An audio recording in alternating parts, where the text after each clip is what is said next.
Hello, welcome to Whose Views, and in this show, the hills are alive with the sound of WHOSIC. Please lend us your ears. You're very welcome. Hello.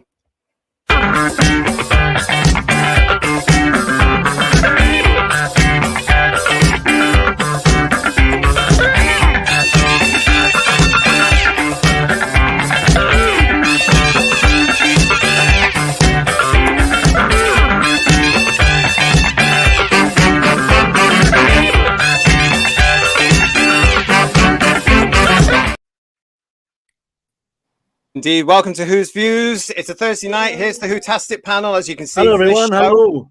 I'm joined by Brendan, the Time Mother. I'm joined by Paul. I'm joined by Badwea, and all the way from Australia, returning for us is Java Bean himself. It's Michael. Hello, everybody. Nice to see you. Hello. Hello. Hello. Hello. Forgive me, I'm just waking up. This is I wish I could join you more often. Unfortunately, it's an ungodly hour, JT. So thank you for having me. Look, thank you very much for joining us. And yes, it is a great show that we've got for you today, because what we are looking at today is the all-important soundtracks, the themes, the emotions of Doctor Who over the last 60 years, as we pay tribute to those legendary, well, they should be legendary. Let's discuss whether or not they are or not, but legendary in my book, orchestrations, those wonderful soundtracks that, well, I don't know about you guys, but when I was little, I was aware that there was music on Doctor Who, but I was too much looking after Sarah and too bedazzled by Tom. It was only with this that I really started to pay attention. Now, were these two albums as important for you guys as they were for me? Absolutely. Oh, yeah. Because this was the first time we actually had these. There we go. Well done. These were the first time that the soundtrack had really been commercially available, weren't they? So did everybody go out and rush and buy them? Well, I still at that point had the sound effects album with all the bleeps and gun noises, but these were fantastic. Yeah. Having Earthshock and the Five Doctors and Sea Devils on the first one as well. Some great stuff on there, great memories, and played to death. I had to put my TARDIS toy on the top of it and it spin round on the record while it was playing. Does it not fly off? Woo! Well, it depends when you put it on the turntable. It sometimes worked, sometimes didn't, but it was fun. Anyone else do that, or was that just Paul? Just Paul, classic. But the I suppose I became aware of the soundtrack stuff. I mean, those two albums, I think we all needed, didn't we? But it was when you taped all the audios, you know, of every program. Sometimes, I mean, if I just said Castrovalva as an example, you were very aware of the music, because while we were walking through the forest, you just had the music all the time. So you became very aware of the music because you were recording the sound all the time. Especially if you recorded the Silurians. My goodness, that was I mean, this was the special thing about the Doctor Who soundtracks, wasn't it? Because what happened there, you did actually keep the music in your. I mean, I've said before on shows, I could be walking down the street now or in the gym, and you were talking about Castrovalva. I remember that. Oh, I can't do that. Copyright. Yeah. So, you know, you've got that. I mean, what tunes stick out in your head when you're walking around the supermarkets, gentlemen? After I'm being too polite, I'm letting after you, Bedware. Brendan. I can't think of it. Oh, well, look, I'll jump in. The Sea Devils, for me, is one of the spookiest, most atmospheric tracks you can find in Doctor Who. And a lot of people get up the Sea Devils soundtrack, but the suite that they did on Doctor Who, the music, is such a spooky piece of music. And I remember my mum buying the Doctor Who, the music LP when I was about 9 years old. And because it's that unique mix of the theme tune, which we'll get to later, but where the TARDIS comes in before the theme tune. And I didn't know she'd bought it. So she puts it on the LP. And I'm in my bedroom, and all I hear in the lounge, from the lounge, is the TARDIS materializing. And I came running out, and then the theme tune started, which we'll talk about later, and then the Sea Devils. And that spooky master theme and underwater music is just so atmospheric. Even to this day, I get chills. Yeah. I mean, for me, it's that I want to call it the Cybermen March theme from the 60s. used it on the Moon Base in Tomb of the Cybermen, but also in Web of Fear. And that sticks in my head constantly, and I can immediately see those images when I think of it. You know, those powerful images of the Cybermen going across the moon surface, and now, fortunately, you know, the Battle of Covent Garden. Now we have it on video again. I think that's interesting. When you hear a theme played out of context, or a piece of music rather, like Web of Fear, it doesn't feel quite right because it belongs to the Cybermen. But it's a great piece of music. Was it Space Adventure or something? It was on originally. Space and Time was. Great theme. 10th Planet as well. Well, that's the thing. I mean, back in the 60s and the especially, they had this whole thing about stock music. So it was done by all these various composers that they had come through. So they would, because it was so atmospheric, they would just try and align it to what was going on in the shows, wouldn't they? And it worked. It did. I mean, as Paul was saying there, you can associate one piece of music with the Cybermen, but it also worked for the Yetis. But there was lots of gorgeous things about that. I mean, I think we can all agree the whole thing about music in a show, it's so important. And in Doctor Who, I mean, I've been listening to lots of Doctor Who music for this show over the last 3 and a bit weeks, to the point where I'm actually hooed out with Doctor Who themes and music and stuff like that. You just think, oh my goodness, you know, it's like, oh, and you're hearing more. And it is wonderful to get back to the 80s stuff, which really resonates with me. Some wonderful soundtracks there. But when you're reliving it, when you're listening to stuff, it brings back your own personal memories. Like, I would remember standing on the underground, on the tubes in London when I lived in London, with that weird, eerie theme from the Web of Fear in my head. Yeah. You know, that sort of echoey thing. The bit that's used in Web of Fear that really sticks out for me is the Bartok piece that they have in the museum at the start. And when you watch the film The Shining, it feels you're at a place because that's in there as well. So it's an interesting crossover between Doctor Who and The Shining together with that Bartok piece. It's a lovely piece of music. Well, that's really interesting. I've never really looked at that before. I mean, it just sort of, the composers can really go to town because it's not so visual. I reckon they're quite, you know, they're not. What am I trying to say? They're free, aren't they, to be able to say, right, well, we can't go too far over. Surely that would be the case when you're putting music together. I mean, they are supposed to reinforce an emotion, add to a scene, etc. And I think a lot of those we'll mention later. You could have a cheap sound effect, a special effect. You could have a poor model. You could have a wobbly set, but the music might cover for that and add to the kind of power or the tension. But the big argument when Murray Gold came on, although it wasn't my argument per se, was people said sometimes it overran the program a little bit. So there's always that kind of argument. I remember with Leisure Hive when we had a change in fashion, so to speak, and obviously a lot of us have got the album, and you could hear the change suddenly with Peter Howell. How you as a kid you were aware how the incidental music had changed. So although it was more subtle before, and I know which bits I liked from before, as soon as we got the 1980s, that last series of Tom Baker, I was very aware of the music then because it was so different.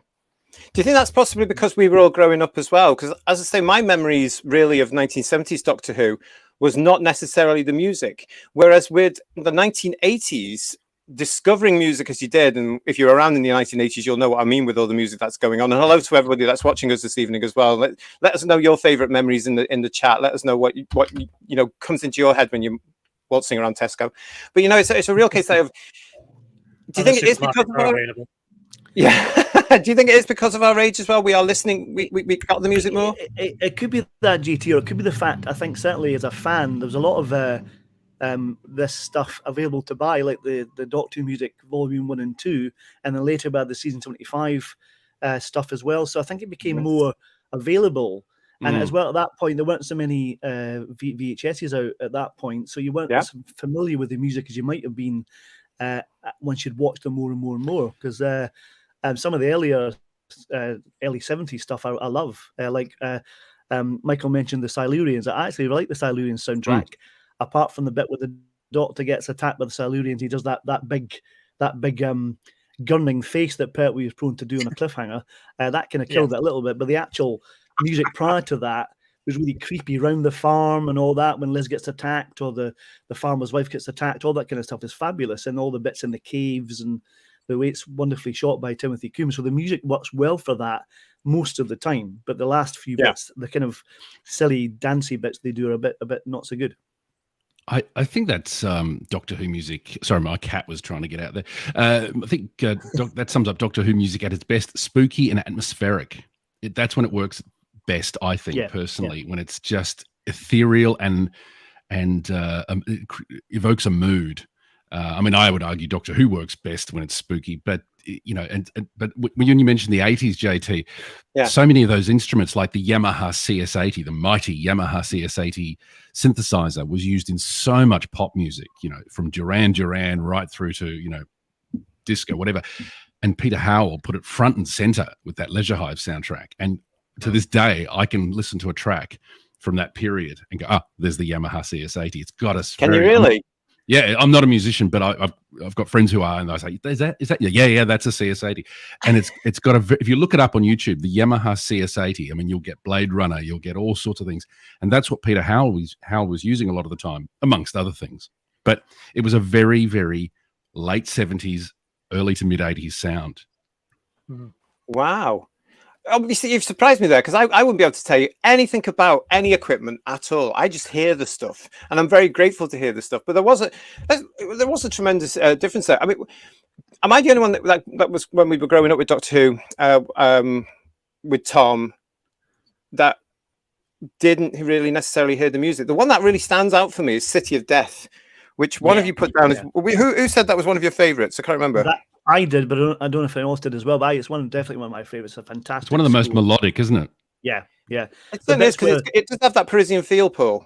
It does. It's like being an American musical. It's like George Gershwin or something. And that's fantastic music, and all those lovely shots of Tom and Lala, not doing the Green Cross code and crossing the road really frantically, messing around, basically, Paul. Yeah, and it's actually it's a fantastic mood for it. It's a great balance of they're on holiday, then later on it gets a bit creepier and it's a bit more scary, you know. But it's a lovely atmosphere to it, and it really sets up the Paris mood. It's fantastic. Like everyone, including Dudley Simpson, is sorry. I mean, everyone, including Dudley. Oh, we've done that thing where we cross over to you. Yeah, I was just saying, it's like American in Paris was the piece of music I was going to refer to, that I think that Dudley was inspired by. But it's a great piece of music. I was just going to say, everyone's having a romp in that story, including the composer. I think that's what makes it so joyous, isn't it? Because if the composers can see the fun that the actors are having or that this story is, it comes out in what they're actually doing, isn't it? Don't you think, Time Mother? And if they're given a bit of time as well, the bit I was going to mention is, we all know why you tuned into Doctor Who, and it was the scare factor and all the rest of it. And, you know, the musical interlude in City of Death was interesting when we got about 2 minutes of them gallivanting around the city. But the bit I remember as a kid was the very last shot of part 4, when they're up the Eiffel Tower. Sorry, I've forgotten his name, you know, the detective. He was Duggan. Up at the top. Duggan. Yeah, Duggan. And Duggan. Tom and Lala are just going off into the distance. And the director allowed the musician some seconds to actually, indulge. And I remember that because it's a pretty piece of music at the end, actually, just to finish the episode off. Yeah, it really is. Well, let's mention some names, shall we? And hello to everybody that's watching us live for the Sound of WHOSIC. We've got all the composers, well, some of the composers here, of course. We've got Tristan Carey, Stanley Myers, Francis Chagrin, Norman Kay, Richard Rodney Bennett, who are now known for some of these magical scores for Doctor Who in the early days here. And, you know, it must have been, I want to know, if you were a kid in the 60s, how this music affected you and made you watch the show, because we look at it now from when we were in our teens, when the videos started to come out. And I remember at that point thinking, wow, these scores are really weird, man. You know, these are really ahead of where they should be, you know, and then they've got all that electric-y. I mean, it was like something that we were going to eventually get in the 80s, wasn't it? When you look at those 60s episodes and you look at them now at the lovely, delicate ages we're at now. And I still think the same thing. What about you guys? When you look at the 60s episodes, do you sometimes wonder, I wonder how it was on first showing? Absolutely. I mean, they were pioneers. It would have been one of those things that set Doctor Who apart from other programs, because it is, as you say, ahead of its time in electronic music, and you know, bands like Pink Floyd and the Beatles consulted with. I know the Radiophonic Workshop didn't do all the scores, but with the electronic music of the age, they were so ahead of their time, those early scores. And people like Tristram Carey, I mean, the Dalek City music is so creepy. Yeah, when you listen to it on its own, it's really creepy. Yeah, yeah. I'd love to know. I mean, you can read how he did that, but I would love to know how he did that. Where would they start? How do they start? They're so clever, all these composers that we've been so lucky to have, each and every single one of them, right from the very beginning, because they've looked at these, what must have been completely insane episodes of this weird show of this old man traveling around in a police box, for crying out loud, and they've made something incredibly special to go with it, haven't they? I mean, you mentioned the Dalek episode there with Tristram Carey. Good grief! Wow. Yeah. I think what's interesting is, I discovered it when it was the 5 Faces of Doctor Who, and they played An Unearthly Child, and you heard that kind of, I think it's a harp sound, and it's quite creepy as you get the fog shots as they're kind of stalking the outside of Totter's Lane, and then when you're on, back in Neanderthal times. And because you were a kid of the 70s, 80s, you suddenly heard this very different portrayal of how the incidental music was used. And I found it quite very, very creepy. And it was An Earthly Child. And then obviously 5 Faces, you then jump to the 3 Doctors, I think it was. Oh, sorry, it's Crotons. Then the 3 Doctors. And you could hear the decades change, actually, in the sound. What's interesting, I was going to say, was is how they managed to compile the music, because they used to, in the 70s, when they had video, they could playback of the episode and try and time the music, but they had to do it very differently in the 60s because they couldn't do that. They didn't have the facilities to do that. They had to get the director might say, I want 5 minutes of atmosphere music here. Can you do 5 minutes there and 10 minutes there? And they juggle it all about. So it must have been very tricky for them. And as well, there wasn't much of a budget to do the music. So I think they did fantastically well for some incredible scores, even in the 60s. And sorry. That experimental side as well was still there then. You've got the radiophonic element. You've mentioned the Daleks, and we go through. You have the gunfighters when suddenly you've got an episode, episodes where you've got this, when you think of Murray Gold, actually wrote some songs, etc. for the series, and you go, cool. But actually the gunfighters decided to do a different version. And so there was experimenting at a lot of different levels, technical and also how to tell a story. Yeah. And in some cases, it wasn't necessarily, it wasn't melodic or music per se, air quote. It was a sound. It was a mood so much in the early days. And it got more musical as it went on, didn't it? It did, yeah. Let's say hello to the people that are in the channel, in the chat rather. Thank you for joining us here on the channel this evening. Peter Harrington is saying, and this I think is true as a lot of us, Pete.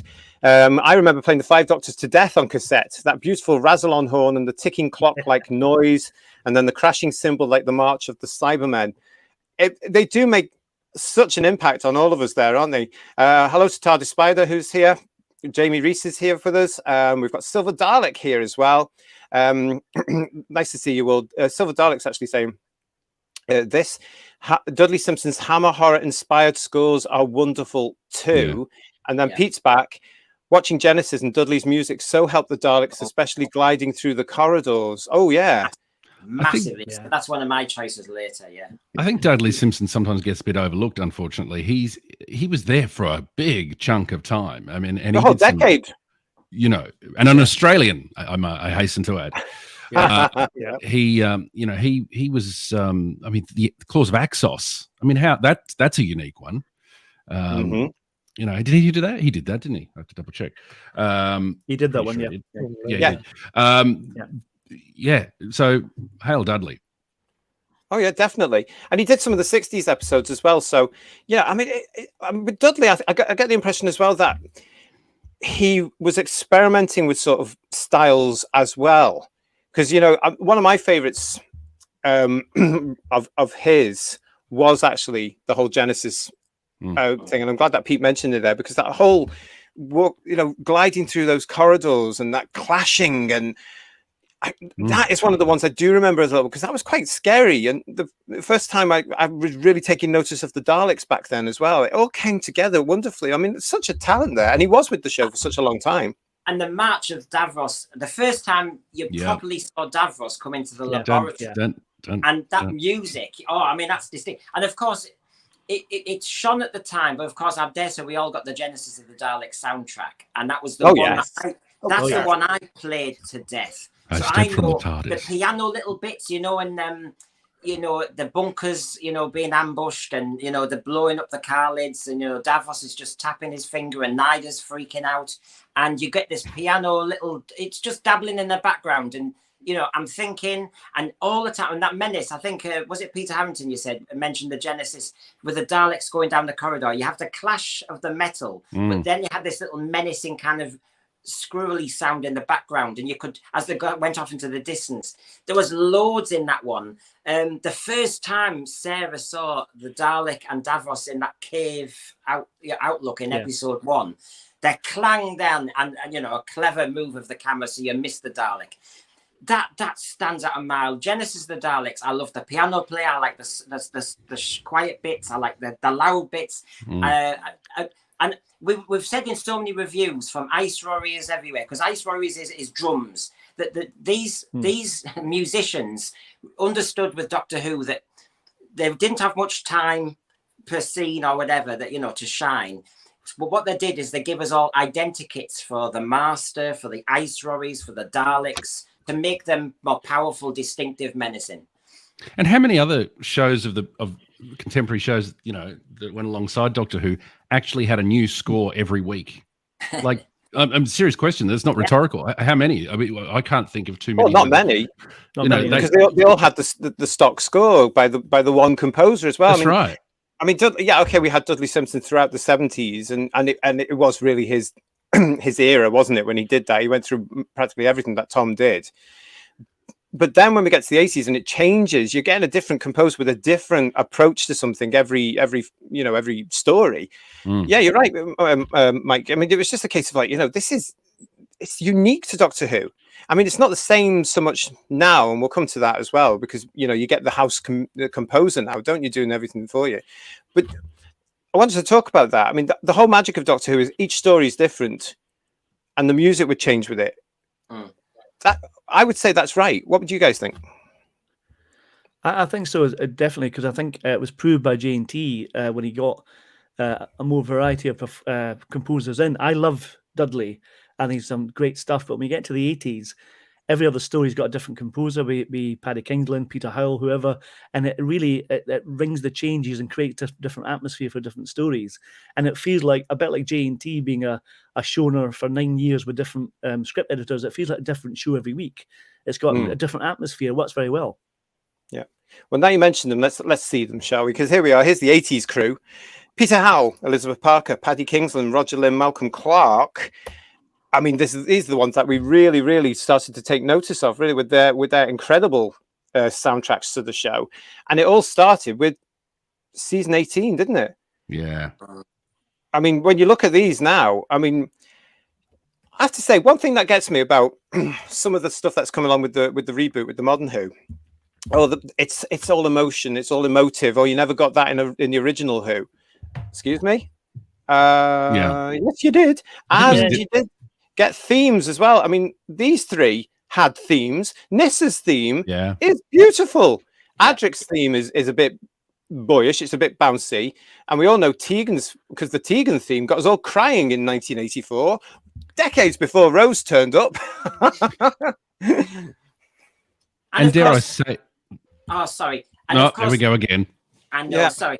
And one of the classic emotional ones from the original series was Logopolis at the very end, with the kind of ebbing away of Tom Baker's life, and it was well portrayed then. I mean, you know, the original series did do it well. I listened as a tiny one at the very end of Kinder, when Nerys Hughes, we're hoping he's going to come on as a companion, and there's a lovely bit of music, a lovely little flourish, as if we're in this oasis. And it's a kind of happy, exuberant little sound at the end. And I remember as an early teenager, when you're taping the audio and also videoing it by that point, that, you know, just that moment at the end, the musician could just lift the mood, and the happy sound then made me think he's about to ask her to go in the TARDIS, and I was willing her to open the door, and then actually it led to an anticlimax. But I do remember, and when we said emotion, Logopolis, Kinder, there's loads of them. Well, yeah, I mean, that's the brilliant thing. I mean, I think Dudley Simpson, I don't know what you think about this, Bidri and Paul, but Dudley Simpson sort of had that, but not, for me, it's not as memorable. I mean, it's still brilliant what's there, but I don't remember it being emotive. Does that make sense? Yeah, I think for me, Logopolis really got me for a number of reasons. Obviously, Tom was leaving, and the atmosphere was so sort of funereal and sad, and it really added to the atmosphere. Well, that was Paddy Kingsland, wasn't it, who did Logopolis, wasn't it? Yeah. Great score, and very, very, very emotional. Very, especially the last 5 minutes of episode 4 when he changes into Peter Davison. So really sad, but great atmospheric music. It's very weird, Paul, because when people say, when I get fans saying to me today, you know, when you're talking about different things, and sometimes you can come onto the music, especially now because the music from the new version has been so huge, you know, and I'll just say, well, hang on a minute. No, you know, go back and look at some of the original stuff because it is in there. You know, and that's what composers do. That's how composers tell the story. They have to be emotive. And that's why I wanted to show the things that we had themes there for some of the original companions, some fantastic themes there. And one of the themes that, talking about things I remember to this very day, was this fella. Yeah, I was going to say that. Yeah. What do you think about that one, Michael? That Watcher theme was so evocative and so you knew something serious was happening. You know, this wasn't just another character. This was significant. I mean, obviously there's editing and there's John Baker's acting and looking across the road and you think, oh, that's a different look. But that music, it just, I don't know. It's hard to find the words, especially at 3 a.m. But it was very, it was serious. That music, you knew something was up. Yeah, and it's not quite venereal like the rest of Logopolis is. Jamie's there saying he was the Doctor all the time, absolutely. But this it does evoke this mystery. You know, it's got that beautiful quality, and it's wispy and oh man, I love the Watcher's theme. You see. Yeah, it felt like a little countdown. Every time you saw the Watcher, whatever the instrument is, you get this little. I don't know. It's kind of it's regular rhythm, and you just get this idea. We're waiting. There's a time element to it. Yeah. And of course, back then, none of us knew that it would turn out to be the Doctor himself. So we were just like, "Ooh, what is this? What is?" And that music brings out that, doesn't it? I mean, it's so clever. We've got Silver Dalek admitting something here. He's saying to us that the Meglos soundtrack scared the living daylights out of him at the time. That's an interesting soundtrack because there's 2 composers working on that one. Tell us a bit more. It started out as I think it started out as Paddy Kingsland, and then he got ill, I think, and then Peter Howell had to take over. So the first episode is actually Paddy Kingsland, and it merges beautifully. It really does. It doesn't clash. And we've got Pete here saying the opening of the Leisure Hive with "I do like to be by the seaside, but still a nice brooding theme to Tom's kipping on the deck chair. I didn't like it originally on broadcast, but now I love it." Yeah, well, you see, that's the thing, you know, it comes up, you know, and as you get older, you can appreciate something. I love that opening though, because I remember watching it on that night back in when it started in 1980. I mean, the shock. I mean, if you weren't there, you can't possibly know what I'm talking about because there was a shock. The shock was new opening titles, a new jazzy theme tune, and then that sort of weird music that was coming in. And I was 10 at the time thinking, what's this about? And again, the musician had time because it was a very long establishing shot, wasn't it? It's huge. You look at it now and you think you wouldn't get away with that today. No. You know, there's no way they'd let that go. It'd be bang, wouldn't it? We'd have to be done within 2 seconds. You wouldn't be able to have that beautiful long set the scene, which turns out to be not just setting the scene for the series, the episodes, but the entire series. And the contrast between 17 and 18 is mind-blowing, isn't it? Massive. Oh, yeah. Do you guys remember that change in 1980 when we suddenly got this massive difference coming when the show came back? Yeah. I loved it. I remember seeing it. Yeah, I was 14 at the time, and I loved it. I thought it was fabulous, and it was a massive, as Michael was saying, a massive change from season 17, completely different. I think I remember reading somewhere that Lovett Bickford used that episode as a way to help give a really good showreel a chance to experiment with as a director, and it really shows with some of the things he's shot in that. Some of the scenes are fantastic, and the music that Peter Howell creates for Leisure Hive works so well together with the visuals. It's such a great start of a new era. And because a lot of Leisure Hive and this new style that was coming in Doctor Who was it was a visual story in many ways, the tachyon element and all that stuff. And so the musician, again, had a chance to kind of play this. And is it Pangle, what's his name at the end, the leader who got duplicated, so to speak? And that whole sequence of the duplication, so he got to play that, use a lot of music then. And that Doctor Who music album plays that. It's like a march, isn't it? Yes. I love it. Yeah. Absolutely love it. Yeah. I love that as well because it's so large, isn't it? And it's just like so butch in a way. You know, that whole and you just think this is Doctor Who. Copyright. Yeah. Oh, sorry. But do you know what I mean? That whole thing there, and you just think that's a film. Yeah. That's a film score. Imagine that with an orchestra playing that. Yeah. The same piece of music, but with an orchestra. I mean, I'm not saying it's better or worse, but you can imagine on a big, as you say, a big feature film. Match it together.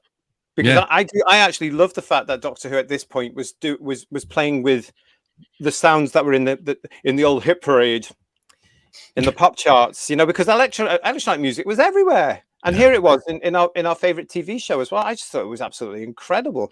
Peter Harrington saying,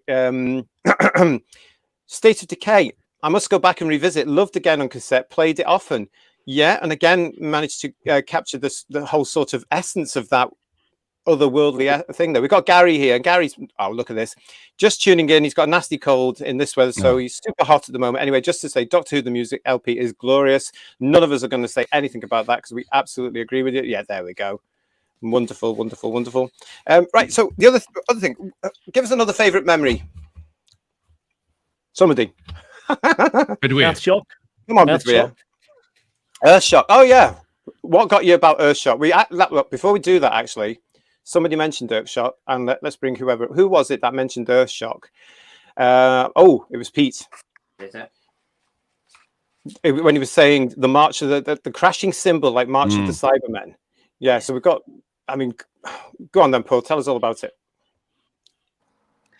Well, I mean, I've listened to that soundtrack so many times. If there was lyrics to it, I know the words to it. But it's kind of it's actually creates the atmosphere of the Cybermen. It creates the menace of the Cybermen, and I think because Peter Greenaway had shot it so brilliantly as well, that shot there you've got there of them bursting out of their canisters, and then army awaits Doctor, great cliffhanger. It's a fantastic atmosphere to it, and it really just works. So, like you said about Leisure Hive, it's like a movie soundtrack. It's so dramatic and powerful, and it really brought the Cybermen back with a bang and made them a really serious enemy again, which was fantastic. I see what you did there, back with a bang. Yeah, very good. You mentioned. Sorry. Yeah, you mentioned atmosphere. The first episode in particular is very similar to the feel of Logopolis, and I think a lot of that is down to the music. It's teasing you that this is going to be big. This is an important episode, and even if you obviously didn't know it at the time, on first watch, you were starting to, okay, something's going on here, and it's a bit more. And Logopolis was like that. Earthshock starts out like it, and as you say, once you get to the dramatic scenes of the Cybermen coming out, and being a force once again, it's not dissimilar to the March of the Cybermen we had in the 60s. Really, it achieves the same thing, just in a different way. And then again, it turns up. I loved it when it turned up in Attack of the Cybermen. I went, oh, there it is. I was like that Leonardo DiCaprio meme. I was like, oh, there it is. That's the wonderful thing about it, isn't it? Because we get repeated themes in everything today. Everything, Back in the 70s and 80s, that wasn't necessarily the gig, was it? I mean, they may have used stock footage, like you pointed out at the top of the show, Paul. They may have used things in the 60s where, or that was used for the Cybermen, but we'll just use it for the Abominable Snowmen or whatever as well. But here, Doctor Who again was just slightly ahead of the curve, because what we've got here is we've got this whole beautiful, and I think all the fans were on board with the soundtrack to Earthshock as well. I think all of us got it and was terrified by it and just thinking, oh my gosh, this has captured them completely. And then to get it in Attack of the Cybermen, it was right, wasn't it? It was their theme and it should have been with them. And it was, it just felt right. And because it was so full, that whole theme, and you wanted it back, didn't you? It suited them. It was brilliant. But you see that again, you're making each monster, etc., iconic with a certain instrument or something. So yes, I loved Earthshock, Attack of the Cybermen, that use of the bells and discordancy. But I remember when I looked back, the Revenge of the Cybermen, when of course they had, it was the bells again then, and it was the bells and the different notes of the bells as they walked. And in a way, different musicians, different eras, but they've kind of evolved the sound. And it, that happens with the Daleks, except the Daleks have gone from metallic to, it's now this kind of menacing choral music in a way. But no, the bells from Revenge of the Cybermen through that get me. Tomb of the Cybermen's different, of course, isn't it? That's distinctive, and how they depicted the Cybermen in that one. Oh yeah, I think Tomb of the Cybermen is another joy. I mean, when you've listened to as many themes as we would have done over the last few weeks getting ready for this show, I mean, you can't. It's very hard to say which one you don't like because it all suits the particular story. But when you look at Tomb of the Cybermen, you're listening to that again. It's big, it's very grand, and it just takes it to another. I mean, it must have been thrilling to be a kid watching telly on your little TV back then, and hearing all this stuff which just fits the story and makes you scared. And oh man, it must have been amazing. Yeah. Were any of you there in the 60s? Anyway, we've got here Gary Bryant is saying here. But John's not here, is he? John's not here. No. Gary's saying music was different in every story, which on a low budget series was amazing. Totally, Gary. And good evening to John Yulden, who's just joined us. Hello. Hi, John. What's your favourite memories of Doctor Who music over the last 60 years? That's what we're doing tonight. We're celebrating through the sound of WHOSIC. Favourite scores, tracks, memorable tracks, how they shaped your life, and how we've become fans of the music of Doctor Who, as well as just the episodes, because they wouldn't be the same. They just would not be the same, would they, if we didn't have those brilliant tracks? Absolutely. No, well, I'll give you an interesting example. So the Smugglers doesn't have any incidental music, no background music at all. And it might be because we're all just listening to an audio version of it now. But you notice when it's not there.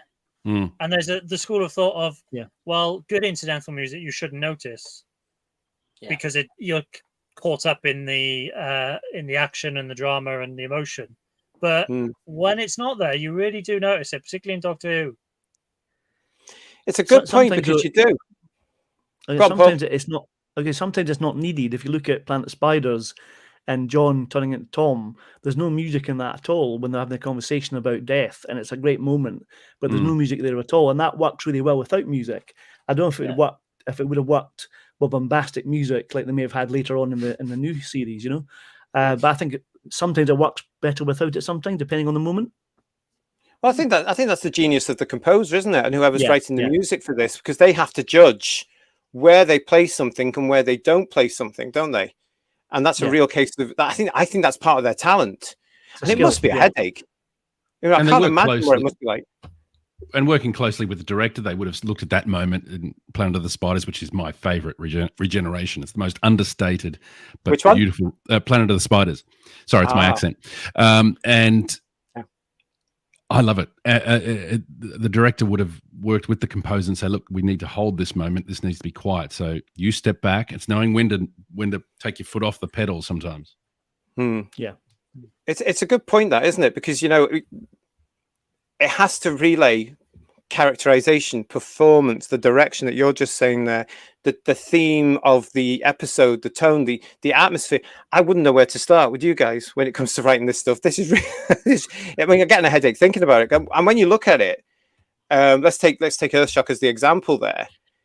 Everything seems to work. Everything comes together in those episodes. It's just a melding of absolute spot-on timing for absolutely everything.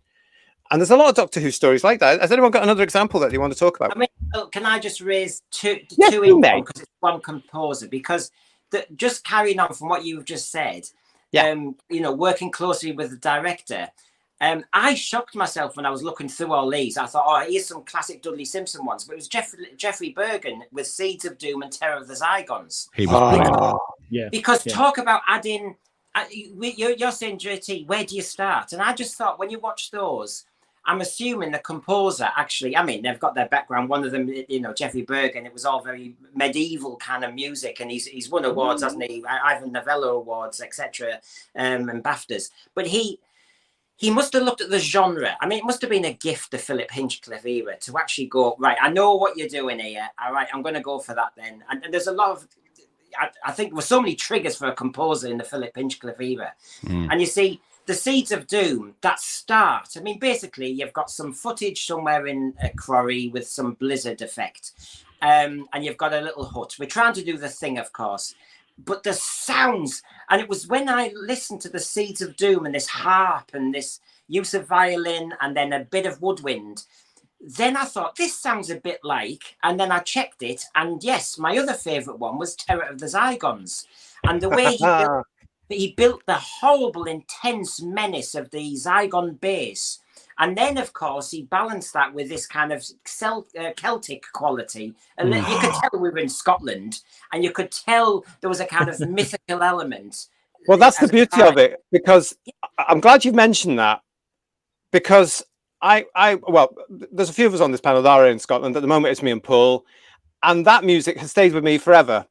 Here I am in the forest just down the road from me here in Scotland, walking off jauntily, you know, with my little scarf there. And the whole brilliant thing about that is it does make you feel, you know, you're in Scotland, but of course they weren't, because the budget wouldn't do that. But it does, it works so well, that doesn't it? It's got that beautiful element to it where it sets the scene, and you just go, oh, and the fact he's wearing his little tartan outfit there as well, bless him, that helps too. But the music brings all that out. And you look at that and you think, oh, that's great, by the way. It's very earthy sound, isn't it? And I must have thought, I just think Jeffrey Bergen, what he also did then is, it sounds expensive, because you get a sense of real danger, real seriousness from that music. The Zygons are so menacing in lots of ways, but the music really enhances it. The danger, you know, when the nurse turns on Sarah, etc., when it's up in the barn, and there's going to be a fight with Harry. Those are dangerous creatures, and it was the music signaling that. Again, Seeds of Doom, I was scared to death. Now, I was scared to death partly because of the music. The music was very distinctive there. They're trapped on a snow base and then trapped in the house. And good for Jeffrey Bergen. He's famous basically for everybody out there. Brideshead Revisited. It's classic stuff, And, was it Tinker Tailor Soldier Spy as well? Oh, was it? I don't know. Yeah, I know the Brideshead Revisited stuff, because that's famous, isn't it? And I did have it once upon a time on vinyl. Can I find it? No. So if anyone's out there from my past who may have nicked my vinyl for Brideshead Revisited soundtrack, can I have it back, please? Thank you. We've got here from Gary Bryant. Well, the things, you know, when you go to look for something because you think, I quite like the idea of that, and it's not there. Hang on, I lent that to Hell, mate, who took off with it. Yeah, bloody X's. Gary's saying here, Don Hopper and Jeffrey Bergen were great Dougie Camfield choices. Absolutely. And John's bringing up an interesting thing here. Pyramids of Mars is fantastic. The music really enhances that story. I've just read the Target novel again, and that music plays through my head as I read. I know exactly what he's saying there, because when I read a Target novel now, which I'm doing at the moment because we've got a Target novel show coming up, the blooming soundtrack's in there. How fantastic is that? You know, it's just, I know exactly what you mean there. I think that's absolutely wonderful. I have a very geeky confession. I have a very geeky confession to make. When I lived in the UK, I would go to various locations, as one does, and I'd just put the music on from each story. Like I'd walk through Wapping listening to Resurrection of the Daleks. It was fantastic. You walked through Wapping. You are very brave. Well, this is 2000. It was during the daytime.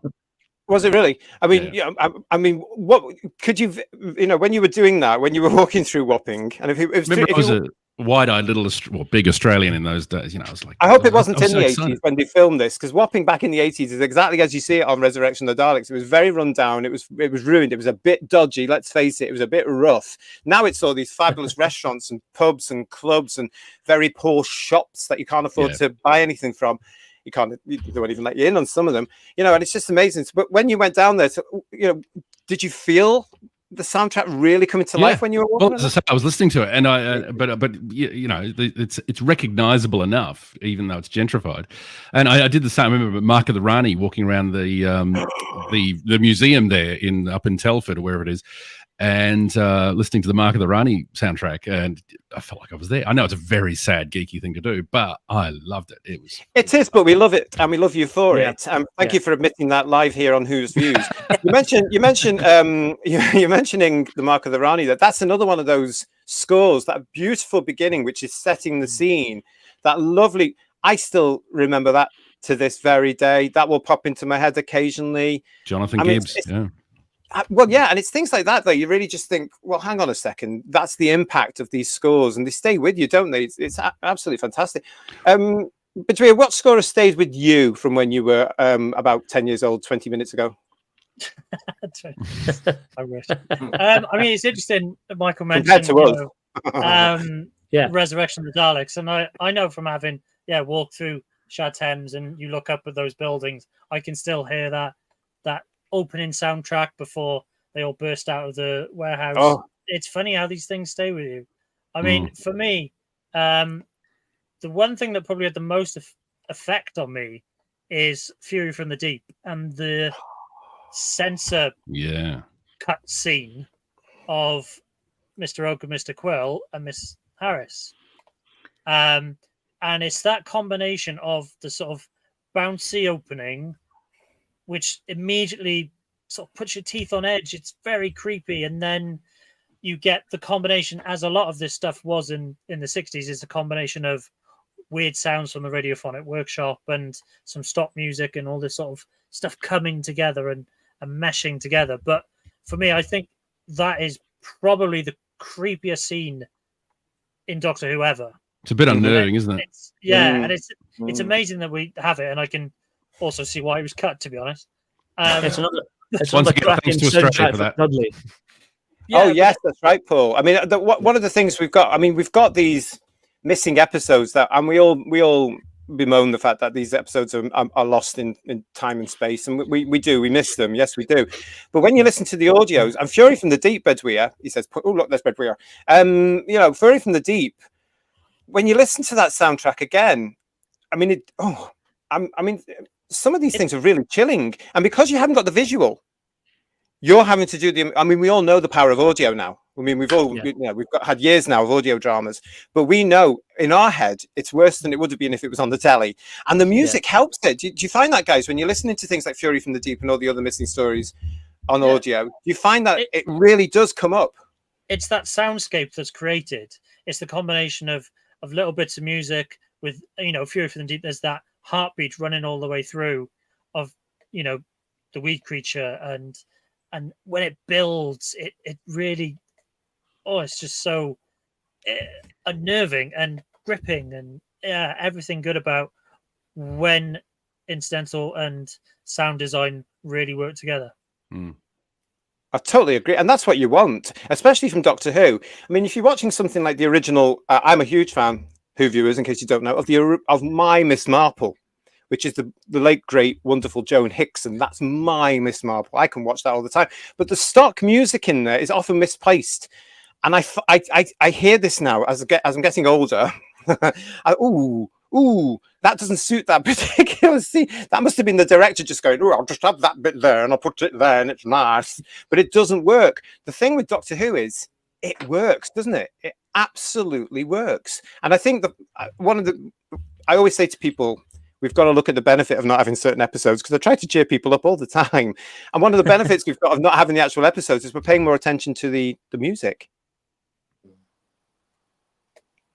Yeah. Well, there's a tumbleweed. That killed that. It wasn't a showstopper, but it sure slowed things down. No, but one thing while we're talking about missing episodes, actually, what sprang to mind for me was a case of missing music. And one of the ones that I lament that doesn't exist, that we can't have on a soundtrack, is Richard Hartley's Mind Warp, or Trial of a Time Lord 5 to whatever it is. That music, for me, I loved that as a kid. The beautiful green sea, pink sea and green sky, and this creepy music. And unfortunately, the tapes don't exist, so we can't have it. So they recreated it, I think, for the Blu-ray. What? I must really research that and find out what happened. Paul, do you know? I don't know about that, but I was going to go back to a point you made, JT, about soundtracks out of place. on some of the Blu-rays, they've got archived some alternative soundtracks for, I think, Paradise Towers is one, and I think Mark Irani's another. And if you play those soundtracks over the programs and watch them with the new soundtracks on it, it feels really, really odd. So it is, if it's not the right context or the right music, it really, really clashes. I think there's one on Leisure Hive as well with Peter Howell doing a test soundtrack on Horns of the Nimon with a bit with the TARDIS. It's a cricket. Oh, yes. No, yeah. And it just sounds really out of, it just doesn't fit. My OCD brain can't cope. I understand what you're saying there as well, because when you looked at, you mentioned the Paradise Towers one there with the original composer that did that. And of course, John Nathan Turner decided, no, it's not meshing with me. It doesn't feel right. And when you look at it, it's very much more, it's not, no disrespect, but it doesn't get the story as much, does it? It's not very Doctor Who-y. No, it's not. And that's the magic of our composers, isn't it? I think we've been very lucky with the composers. We've got a lot of our viewers here as well, taking us on further journeys here. Remembrance of the Daleks is superb. That Dalek climbing the stairs scene is fantastic. Gary's here saying the Rebos operation is an excellent Dudley score. Now that's one, Gary, I didn't listen to over the last 2 and a bit weeks. I'm going to have to go back and listen to that and remember. Gary's also saying there is so much to talk about. This should be a multi-part chat. It's almost too big, isn't it? I've told him before he's very clever. Well, we're calling this show The Overture, because there is an awful lot to do. And if you guys want to hear us talk more about the orchestrations, we will do so in the new year. We've got sort of tentative plans of looking at stuff. So give us your suggestions, but it'd be great to have you all on board talking about this. So we can look at, I don't know, the decades, or should we do it by composer, or should we do it by doctor? I don't know. We'll sort something out. But if you guys want to carry on with that, we're very happy to do it. TARDIS Spider is saying this is a cutting edge channel. I do appreciate that. I know the guys do too. What else we got here? Oh, and John's back here saying the beginning of Day of the Daleks used to scare me. The close-up of the rebel's face as he hears the whistle and the music that follows, and followed by the ogre jumping out. Michael, you agree with that, do you? Yeah, now I'm thinking about it. It is a bit of a creepy scene. Yeah. Day of the Daleks is a really good one. There's some good cues in it. Sometimes not just like the whole sequence. It's just little cues of music. And you mentioned someone mentioned Remembrance of the Daleks. Yeah. And I don't know how many of you remember the sort of American making of documentary that Silver Nemesis had. And I remember them experimenting with, this is a bit from Remembrance of the Daleks, and then adding in some crushing plates at a party the night before. And it was just so jarring, but also so familiar at the same time. Yeah, Kev McCulloch's down here now in Australia doing gigs. Is he? Is that where he is? Send him out and go to one of his gigs. Yeah. Oh, and he's still got a drum machine. Probably. Yeah. I've got a picture of him. Yeah. Should we hang on a second? Let me look at this up, because as part of the 80s, of course, when we got to 1986, things changed again, didn't they, Who viewers? And we all know it became a little bit more freelance. Well, John went away from the Radiophonic Workshop, didn't he? He went to independent composers, and of course we had wonderful DOMINIC GLYNN, who I love, and Kev McCulloch, and one of the unsung heroes of Doctor Who, full stop, is Mark Ayres, in my opinion. The sound work he does on those Blu-rays. Mark, if you're listening, I salute you, sir. The work you do is astonishing. I'm glad you said that. I mean, this is one of the things that came through when I asked you all, what I did to viewers, is I asked all the WHOTASTIC panel, what are your favorite moments? What is your favorite soundtracks? And they all sent me tons and tons and tons, and I added my own in, and I knew you guys would also add your own in. But one thing everybody had in common was season 26 and the soundtracks to season 26. Everybody was saying there was some element from season 26 that they loved. And of course, it was just amazing, because, these guys here that had come on by this point were really in their field. They knew what was going on. And I just thought it was very interesting that season 26 had such an impact on all the WHOTASTIC panel. Every one of them coming back, well, there was this moment or that, but and I just thought, wow, I just find that very, very strange that everybody has an element of season 26 in their head, whether it be Battlefield or whether it be Curse of Fenric, whatever. I think the tone of everything in that season sort of came together a bit more there, and the music especially. And as I say, Mark Ayres with, like, let's just take Curse of Fenric, for example. I mean, that score is just incredible. What Mark Ayres did. I mean, I wish they'd bring him back and to do some music. He is so good, as they all are. But that and Ghostlight, they really stood out for me as a teenager, those particular soundtracks.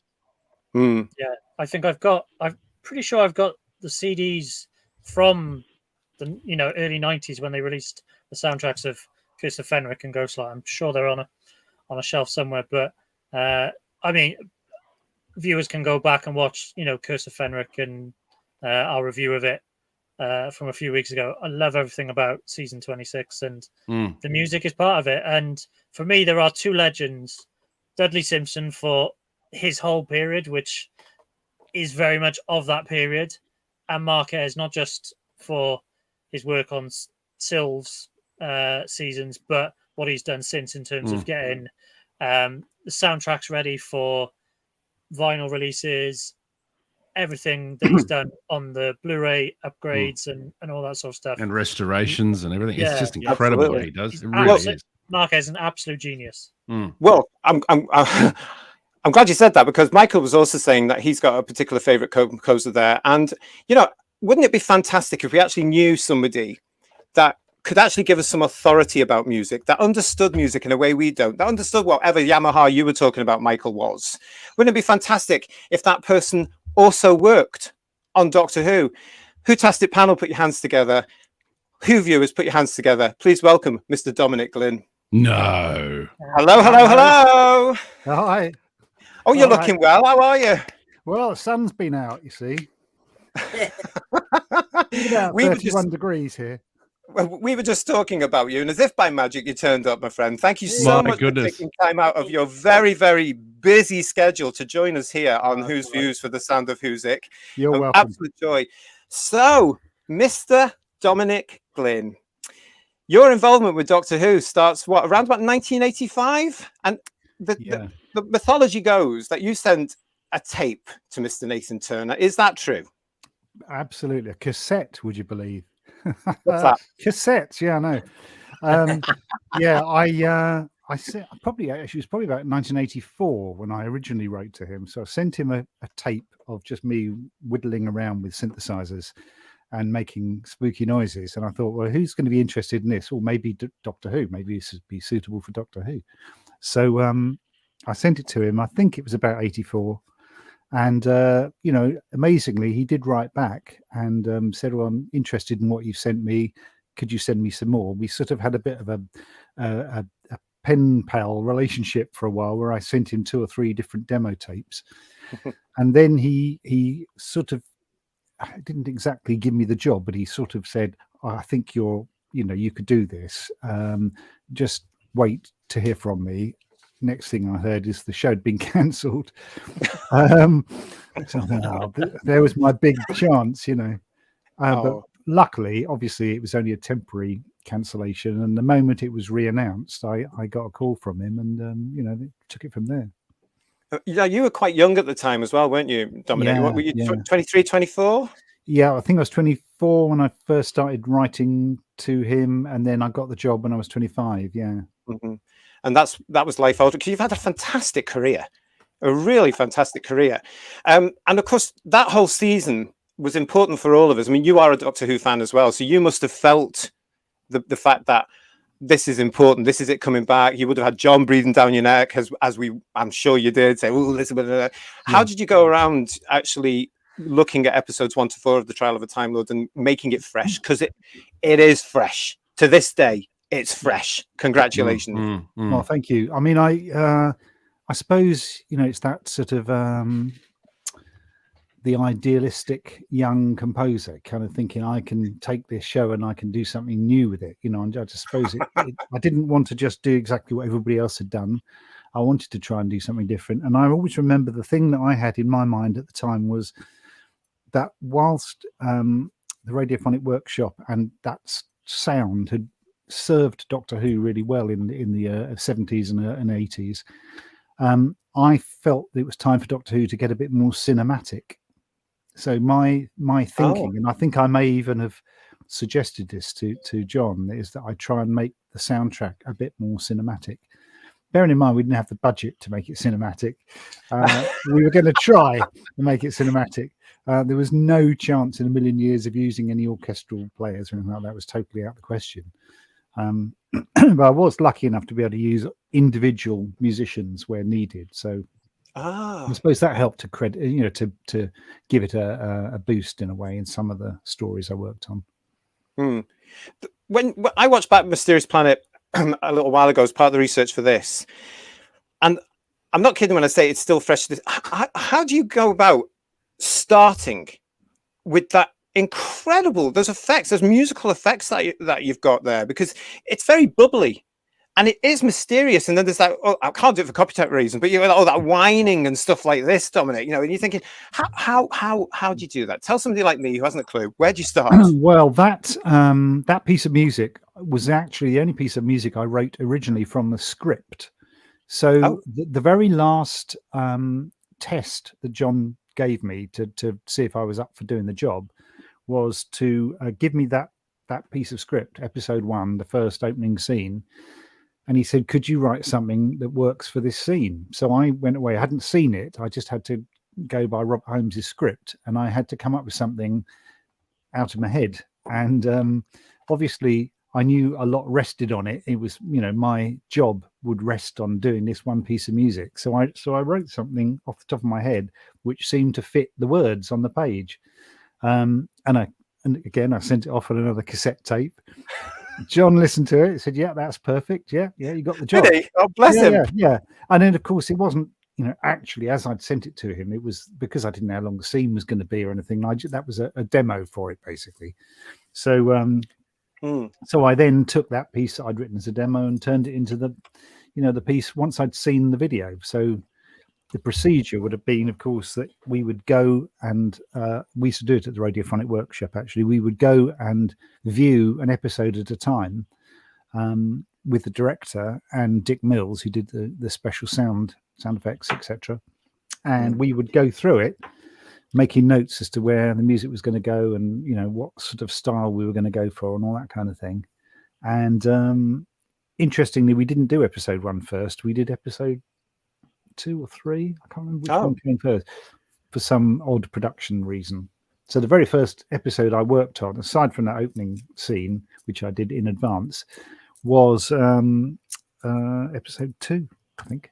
So yeah, I think that often happens. It often happens with series, actually, that they don't want everything to make it. How am I trying to say this? That the first episode was done by people who'd already sort of established what they were doing, rather than making everything a tryout on episode 1. But I don't think that was the reason it happened this time. I think it was some production reason to do with things being ready on time or whatever. I can't remember now, but it was a long time ago. Well, yeah, you don't need to tell us, mate. We'll gloss over that with Dominic. Yeah. Do you know, it's really weird actually, because I was going through my newspaper clippings for you the other day. Oh yes, I was, because at that point, you know what I'm going to do. Yeah, at that point, I was aware of your name because you were getting a bit of press in Doctor Who Monthly as it was then, but especially in the Dwaz newsletter Celestial Toy Room. And I was thinking, Dominic Glynn, that's a cool name. Didn't know who you were, of course. And then this happened. Do you remember this? I do, yeah. This was the Observer, 31st of August, 1986, where 25-year-old Mr. Dominic Glynn is interviewed the week before the Trial of a Time Lord starts. And it's a really interesting, I mean, look at that young Observer, Dominic. Yeah, that's a joke, isn't it? No. Very long time ago. Yeah, but you're very honest in it, aren't you? And there's an element there where I'm paraphrasing where you said I could do better. I love it. I think I was paraphrasing myself when I said that. I think I did almost say that, John Mason. I didn't quite use those words, but I think that was my cocky way in, saying, "Oh, I could do that." I don't know how he fell for that, but I have to say that some of that article was slightly embellished by the writer. So you surprised me. Yeah.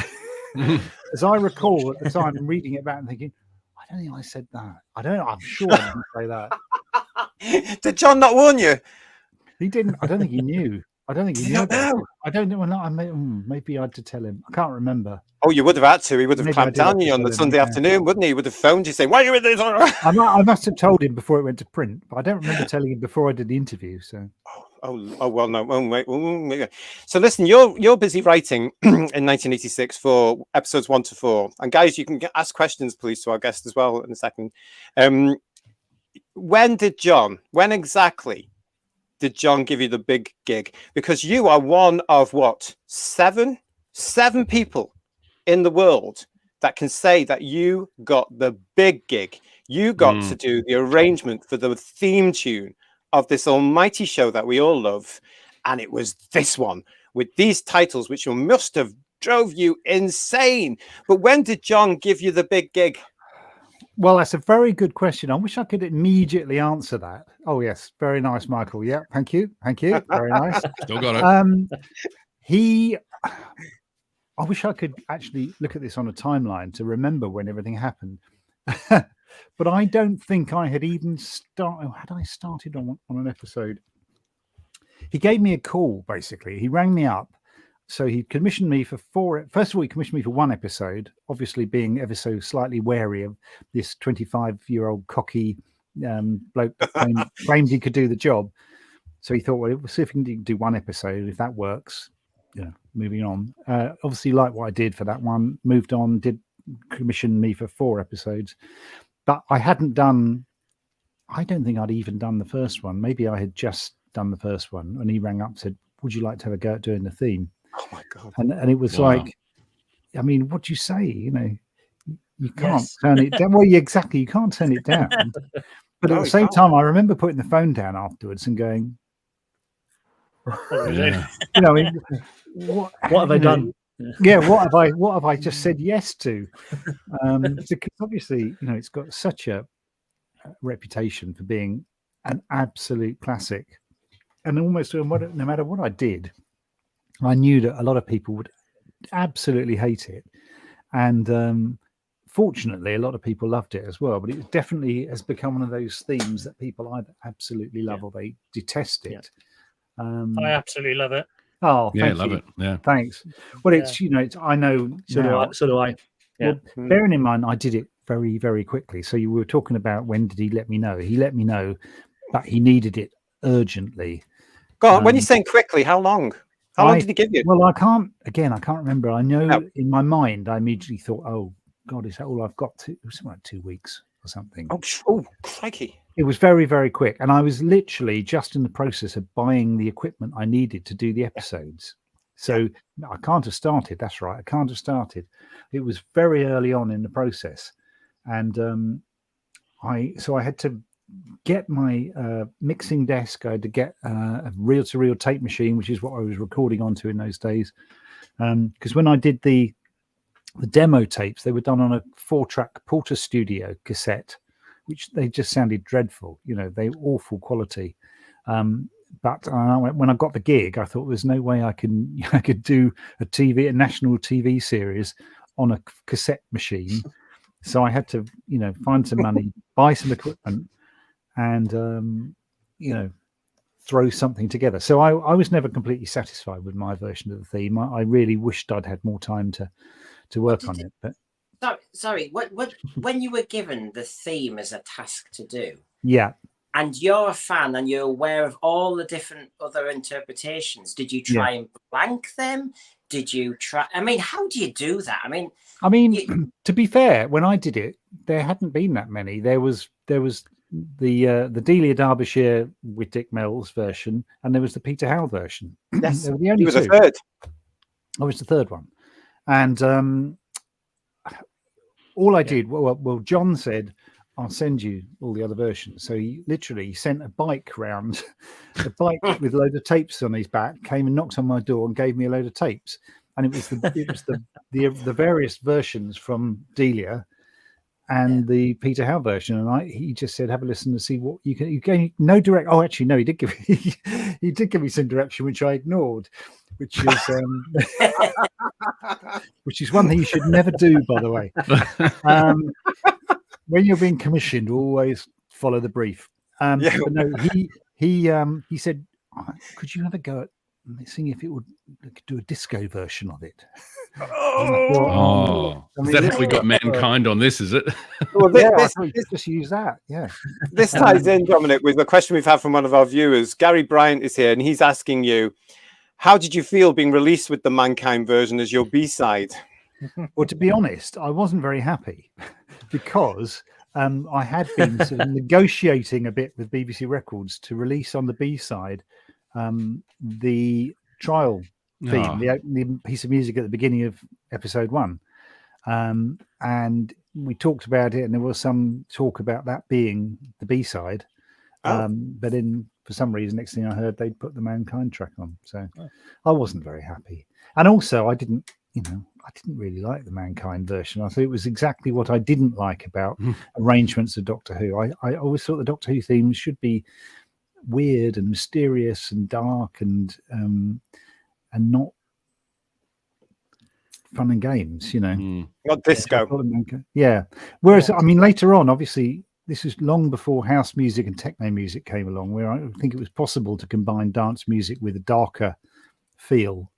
And, so later on, I did remixes of it, and I did do a sort of dance remix, but it wasn't great. Happy. Thank you. Yeah. It wasn't happy. Yeah. It was that's the one.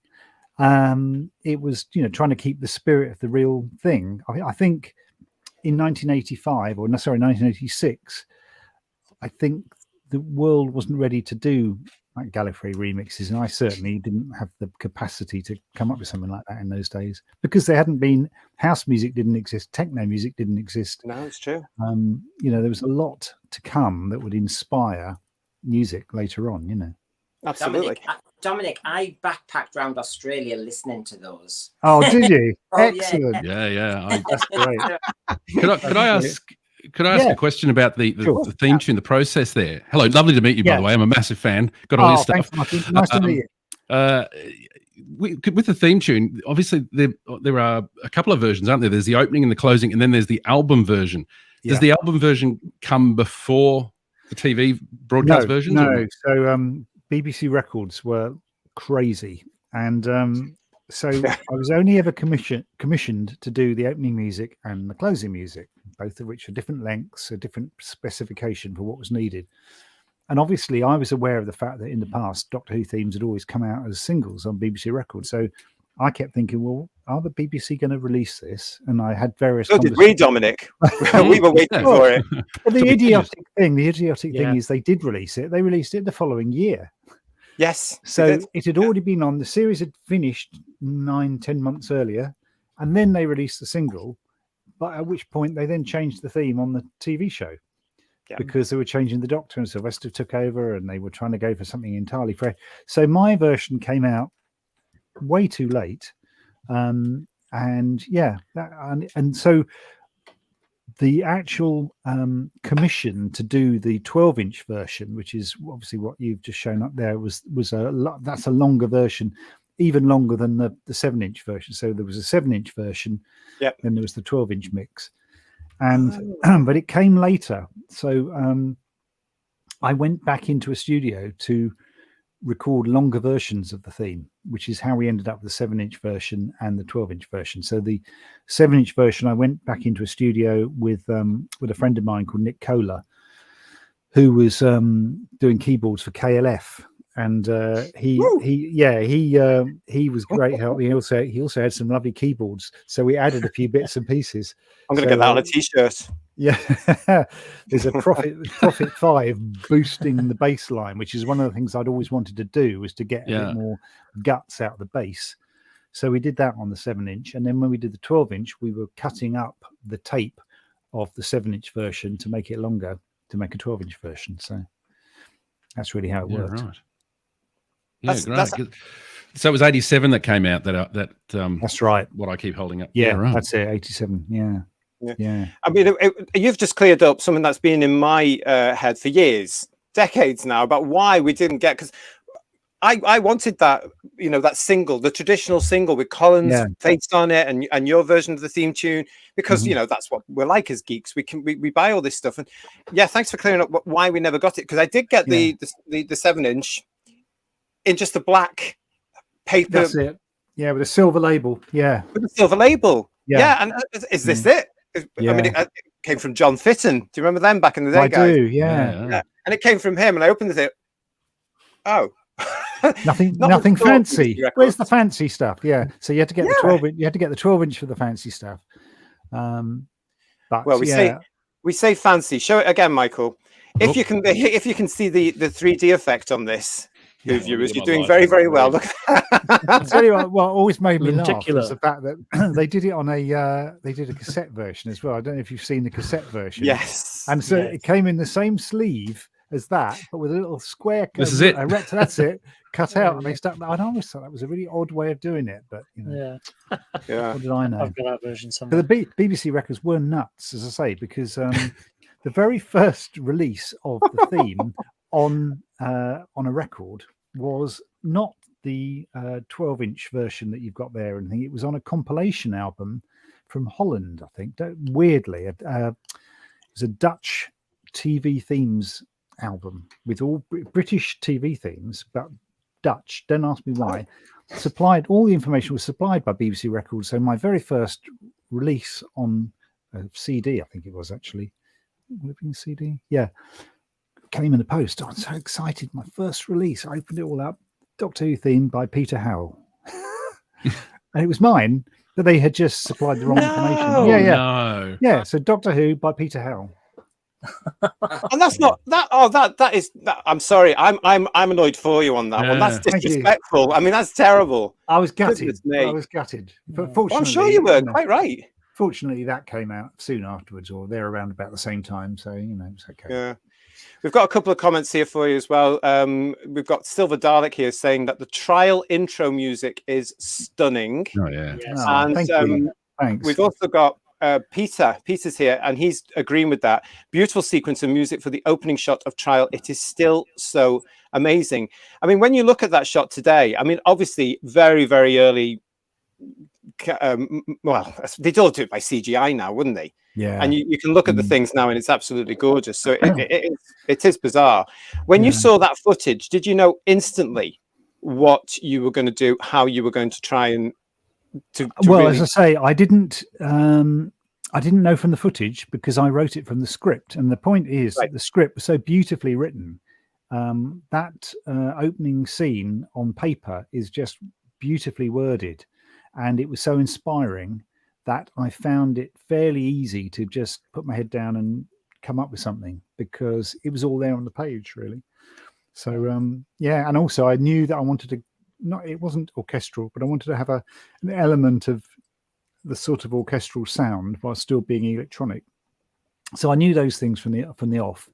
So when I saw, I mean, I was incredibly lucky because the very first piece of music I had in Doctor Who was only the best model shot they'd ever done for the show ever, and it also was without dialogue. So I was given the free rein to have about a minute on screen of my music with no talking over it, no major sound effects, and it was just me. I could shine, given the chance. I could try and shine. So I was very, very lucky to have that as my first, entry into the program.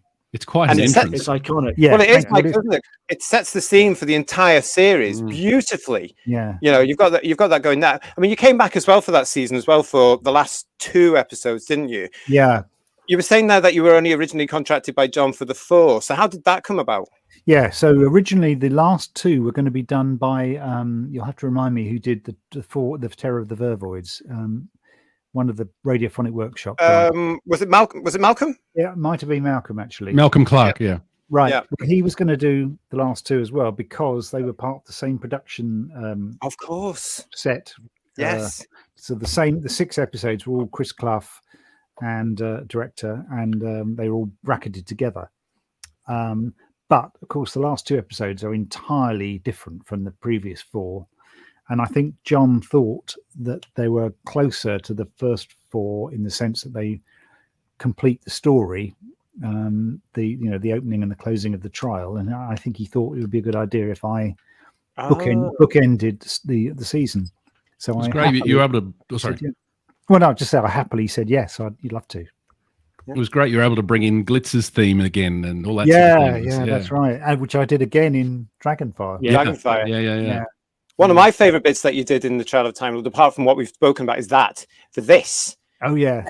That beautiful I can hear it. Victoriana style, this lovely, the whole funfair type thing. It is scary. Well, again, I mean, from my point of view, it was such a great script, particularly episode 13. I love all that stuff with the Matrix, and I love all that sort of surreal stuff and the dreamlike feel to it all. And so it's quite inspiring to have that kind of footage and that kind of script. I mean, it went a bit weird in episode 14, but yeah. But you did it well. Thank you. What were you thinking of with musical kind of signals when it came to you were covering one of the key moments in Doctor Who history, which was the Valeyard, admitting he was the Doctor. You had the Master in the Matrix, and I remember your music then when it was so menacing. Then you've got the classic head-to-head there. I mean, this was a big moment for you to actually kind of depict this new Doctor, wasn't it? Yeah, it was.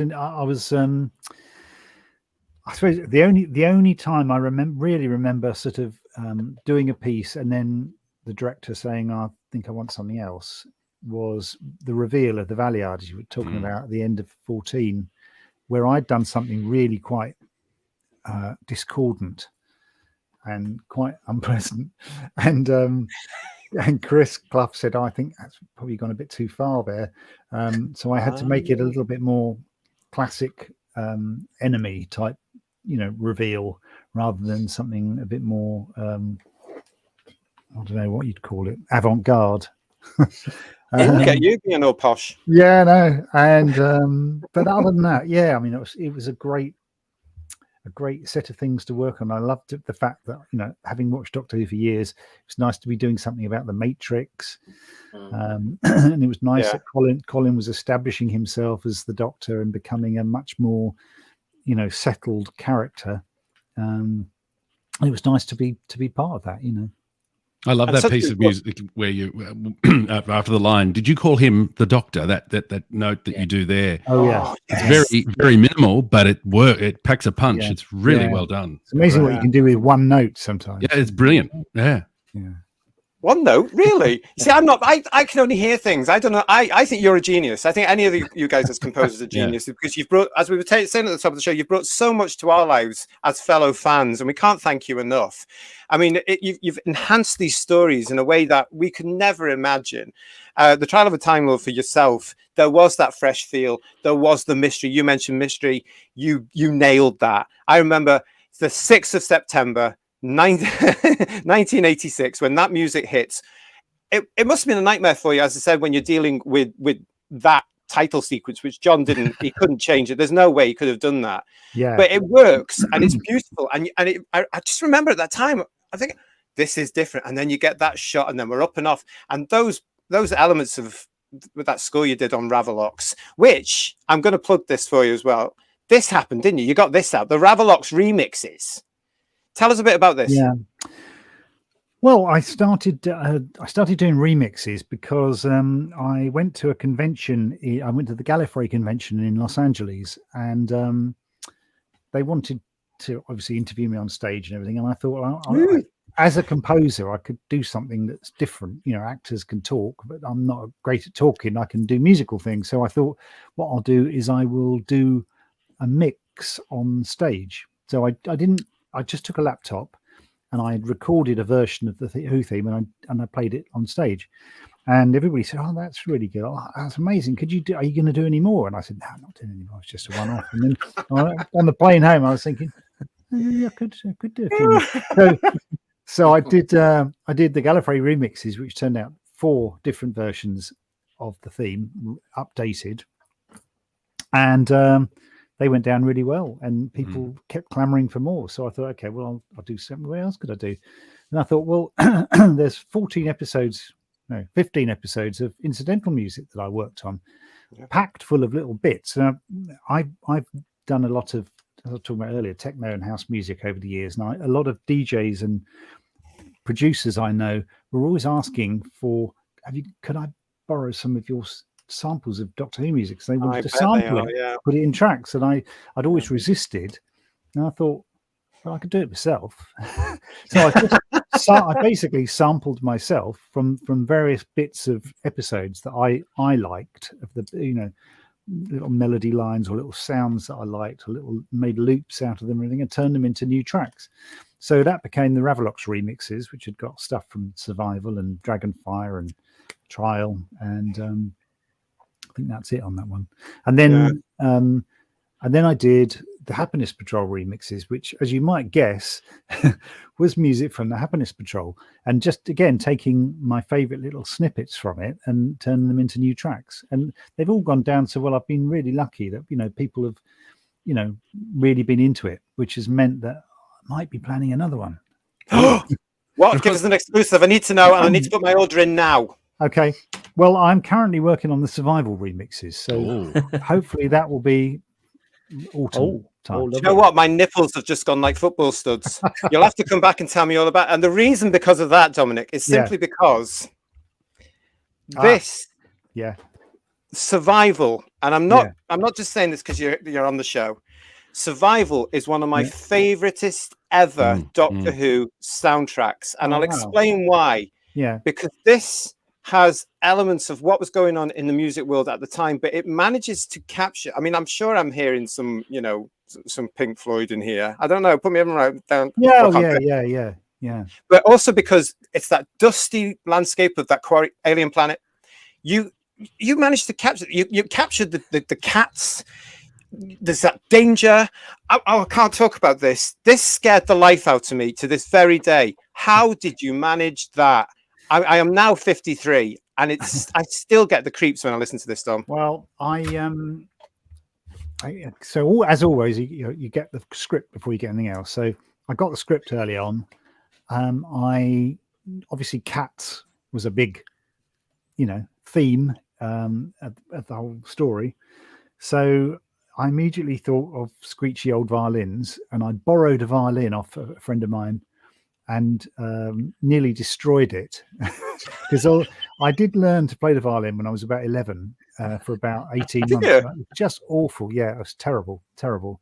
And but I knew that I didn't want to make a good sound out of it. I wanted to make a horrible sound out of it. So I did all that screeching noise, sampled all that screeching noise, and that kind of worked really well for the cat people. And so that I liberally sprinkled that throughout the story.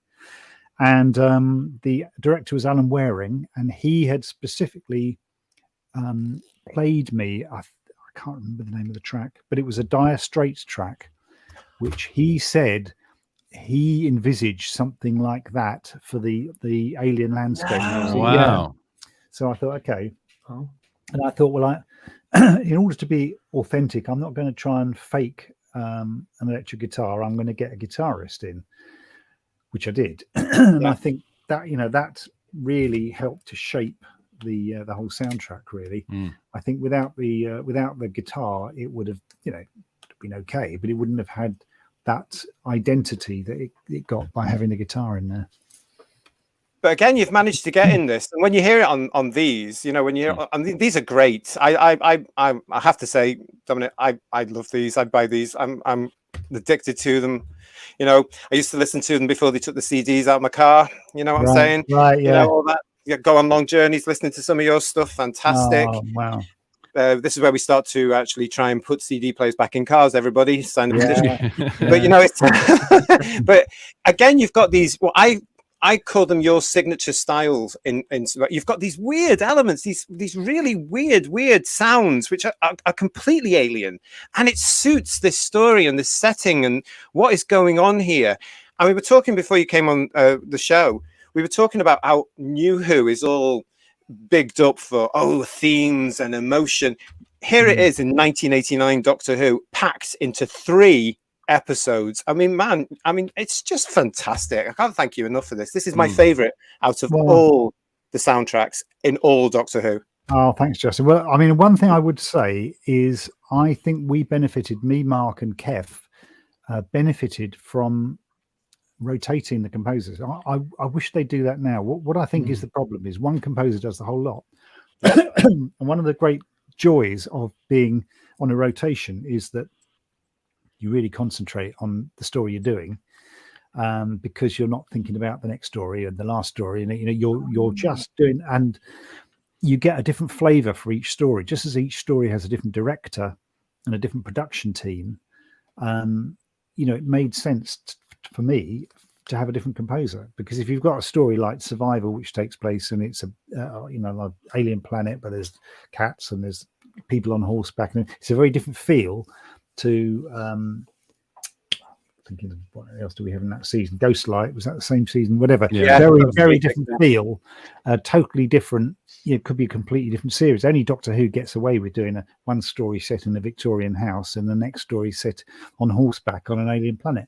And the great thing is, two different composers produced two different soundtracks, completely worlds apart. And they are. I mean, we were talking about season 26 before you came on, because when I asked the WHOTASTIC panel here for their memories and their favorite bits that we would talk about in the show, season 26 was in each of them. All the guys came back with a season 26 element, and I just thought that was interesting. Did you and the guys actually did you get together at all and chat about stuff to say, well, I'm doing this or I'm doing that, or were you too busy? We got together socially. We still do, actually. Well, say hi to them from us. I will, yeah. Although Kev lives in Australia, so does Michael. Oh, okay, right. Well, that's right. Kev's in Sydney, but he comes over from time to time, and every year we get together with Dick Mills as well. And we go out for a meal, and talk over the old times. Like old the old times. Yeah. Well, there's a lot of work for all of you to actually talk about, and that's the big. I wanted to ask you, and you mentioned it here as well. Before we ask you about what your favourites from Doctor Who before you started getting involved with it. If they came to you today, Dominic, here's a Saturday Superstore question for you.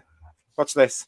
If they came to you today and said, we want you to do Doctor Who, how would you approach it? I would probably, I would probably try and be cinematic. I wouldn't want it all to be orchestral, because I think what makes Doctor Who sound unique is the electronic sound. It's one of the things that I loved about Doctor Who before I was working on it. I loved the electronic sound.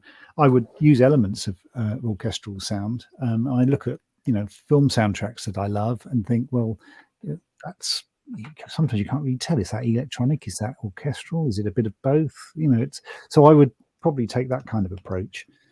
I would try and tone it down a little bit, in the sense that I don't want music swamping every scene all the time. I don't like music swamping an episode. I think it's more effective when it's not there all the time. That's been one of my criticisms of Doctor Who in the past, is that sometimes there's too much music, as far as I'm concerned. But often that's not down to the composer. It's very often down to the director saying, I want this and I want that. So, but I would, try and make an effort to try and put music where it belongs and not where it doesn't belong. Like, for example, when actors are talking, it isn't necessary all the time to compete with the music. As we always used to joke about, writing this wonderful music, and these bloody actors would get in the way. Top of it. No, bloody Daleks, That's the beauty of these things, though, isn't it? Yeah, that's true. I think I'm just speaking as a listener here and as a fan. I think you can get a little taste of where you might go if you transposed it to an orchestra with some of the work you did on this marvelous. Right. Piece. Yeah.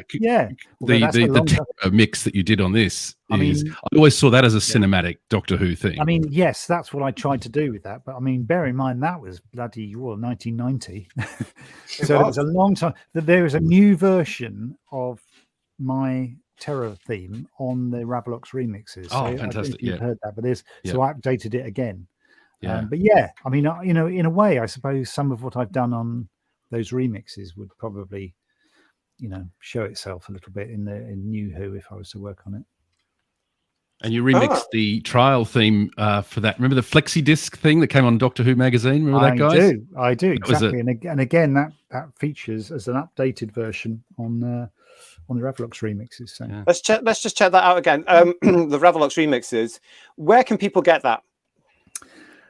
Oh, I have to remember where you can get that from. So you can get that. You can get that from if you go to my Facebook or my Twitter or where else can you get it from? It's available on any digital platform, basically. So if you just type it in on a search, it's available from any of the music platforms, or you can get them direct from me if you go to my Facebook or my Instagram. No, not Instagram. You go to my Twitter. Is that the same for those Happiness Patrol ones that you mentioned? Yeah. Exactly, Because and Survival will join it soon. Because the harmonic, I have to say, just before you came on, I didn't realize the harmonica with the death of Fifi, that little bit at the end. Oh, yeah. That is one of my favorites, I have to say. Again, Yeah, no it's actors lovely. talking. I was upset at the death of a puppet. You did it so well. You know what? It's amazing how many people have said to me, they come up to me and said, that is I've made them cry on Doctor Who. That's the one thing people have said, that scene has made so many grown men tear up at the death of a puppet. And I mean, I take that as a great compliment. I don't want to make all the music too emotional because I think it's what do you call it? It's slapping it on a bit thick. And if you've got great actors, you don't need to do it with the music, not over the top. But in that particular scene, I think it was important because it was the pivot for the whole story. And Sheila Hancock's acting was just superb. Yeah. The other thing is, again, I had the benefit of a fantastic harmonica player. So, and he's a mate of mine, Adam Tidy Burney's just a brilliant harmonica player. And he was able to, do exactly what was required at that point. That's him. And but that really brought it to life. For example, you said you don't necessarily need an orchestra, and that's true. And we've said it from the 70s and 80s. But the harmonica stood out a mile. What made you think Happiness Patrol harmonica, for example? What made you go down that road? Well, that was dictated by the story. If you think about it, originally Earl Sigma, the character, was going to be a trumpeter. And then somebody pointed out the impracticality of wandering around this place underground with a trumpet tucked in his pocket. So that got changed to a harmonica. And then I knew that I needed harmonica in the story because the character plays harmonica. Sadly, the actor Richard Sharp, who played Earl Sigma, it was a classic case of when he auditioned, they said, "Can you play the harmonica?" Yes, I can play the harmonica. Yeah, I can ride a horse. That one. I can fly a plane.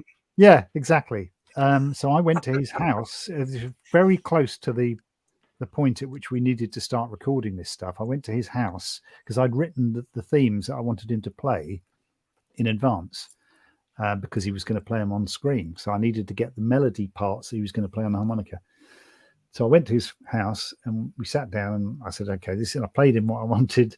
And he got his harmonica out. And honestly, I mean, Bob Dylan, it wasn't even Bob Dylan, and that's saying something. He just couldn't do it. So I think I had to go back and report to John. I said, it's not going to work. This won't work. And at that point, I hatched the plan, which was to replace the harmonica sort of in reverse, in effect. So I had to get the harmonica recorded by my guy who was a really top class harmonica player. And then when they had the studio shoot, Richard had to mime to my recording of the harmonica. Oh, no, sorry, I'm lying. That's the other way around. Sorry, the other way around. Because of the time schedule, we didn't have time to do that. So Richard on the set had to blow silently into a harmonica and do this. And then my guy had to play his harmonica it was very, very difficult to get this right. Wow. He had to play the harmonica to my music that I had written, whereas there was no way of syncing up what he was doing on screen. We had to try and make it look. It was very, very tricky, which is why you can see in a few places he's not playing it. Yeah. Wow. Hey, it's the magic of telly. Can I shout out another moment in that story that is underplayed, but very effectively emotionally, is the moment where Ace is bemoaning the fact that she hasn't got any talent or skill, and there's a beautiful musical interlude underneath that. that works so well when she's given the key to escape and all that sort of thing. That piece, that always resonates with me for some reason. Oh, I'd forgotten about that bit. That's interesting. I'll have to go and follow up and see which bit that is. It's a very, very nice piece. Yeah. Oh, thank you. Yeah. You're talking, Dominic, about some of the work you produced. Here we go. Mm-hmm. The Gallifrey remixes there. We've got the Ravalox remixes, the Happiness Patrol remixes. You've got, I'm really excited about that one. The Survival remixes are coming. How have you started to remix Survival? Is it spookier than the original one?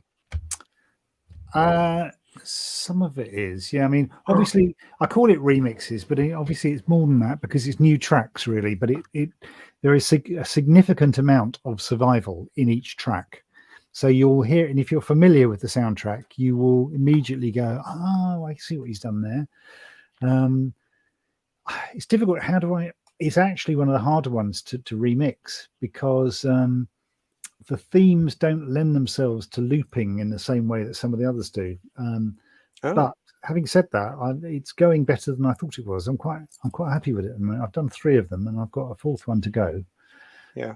And I mean, I'll reserve judgment until it comes out, and you can tell me what you think.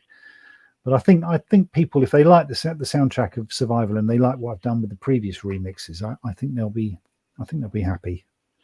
Oh, it's exciting! I didn't know you were doing that. I'm chuffed to bits about that. Peter Harrington here is saying that's sold. So there you go. It's worth you coming on.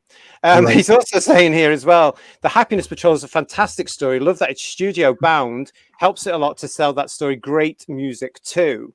Yeah. Gary is asking you, do you have a favorite Doctor Who soundtrack which isn't your own?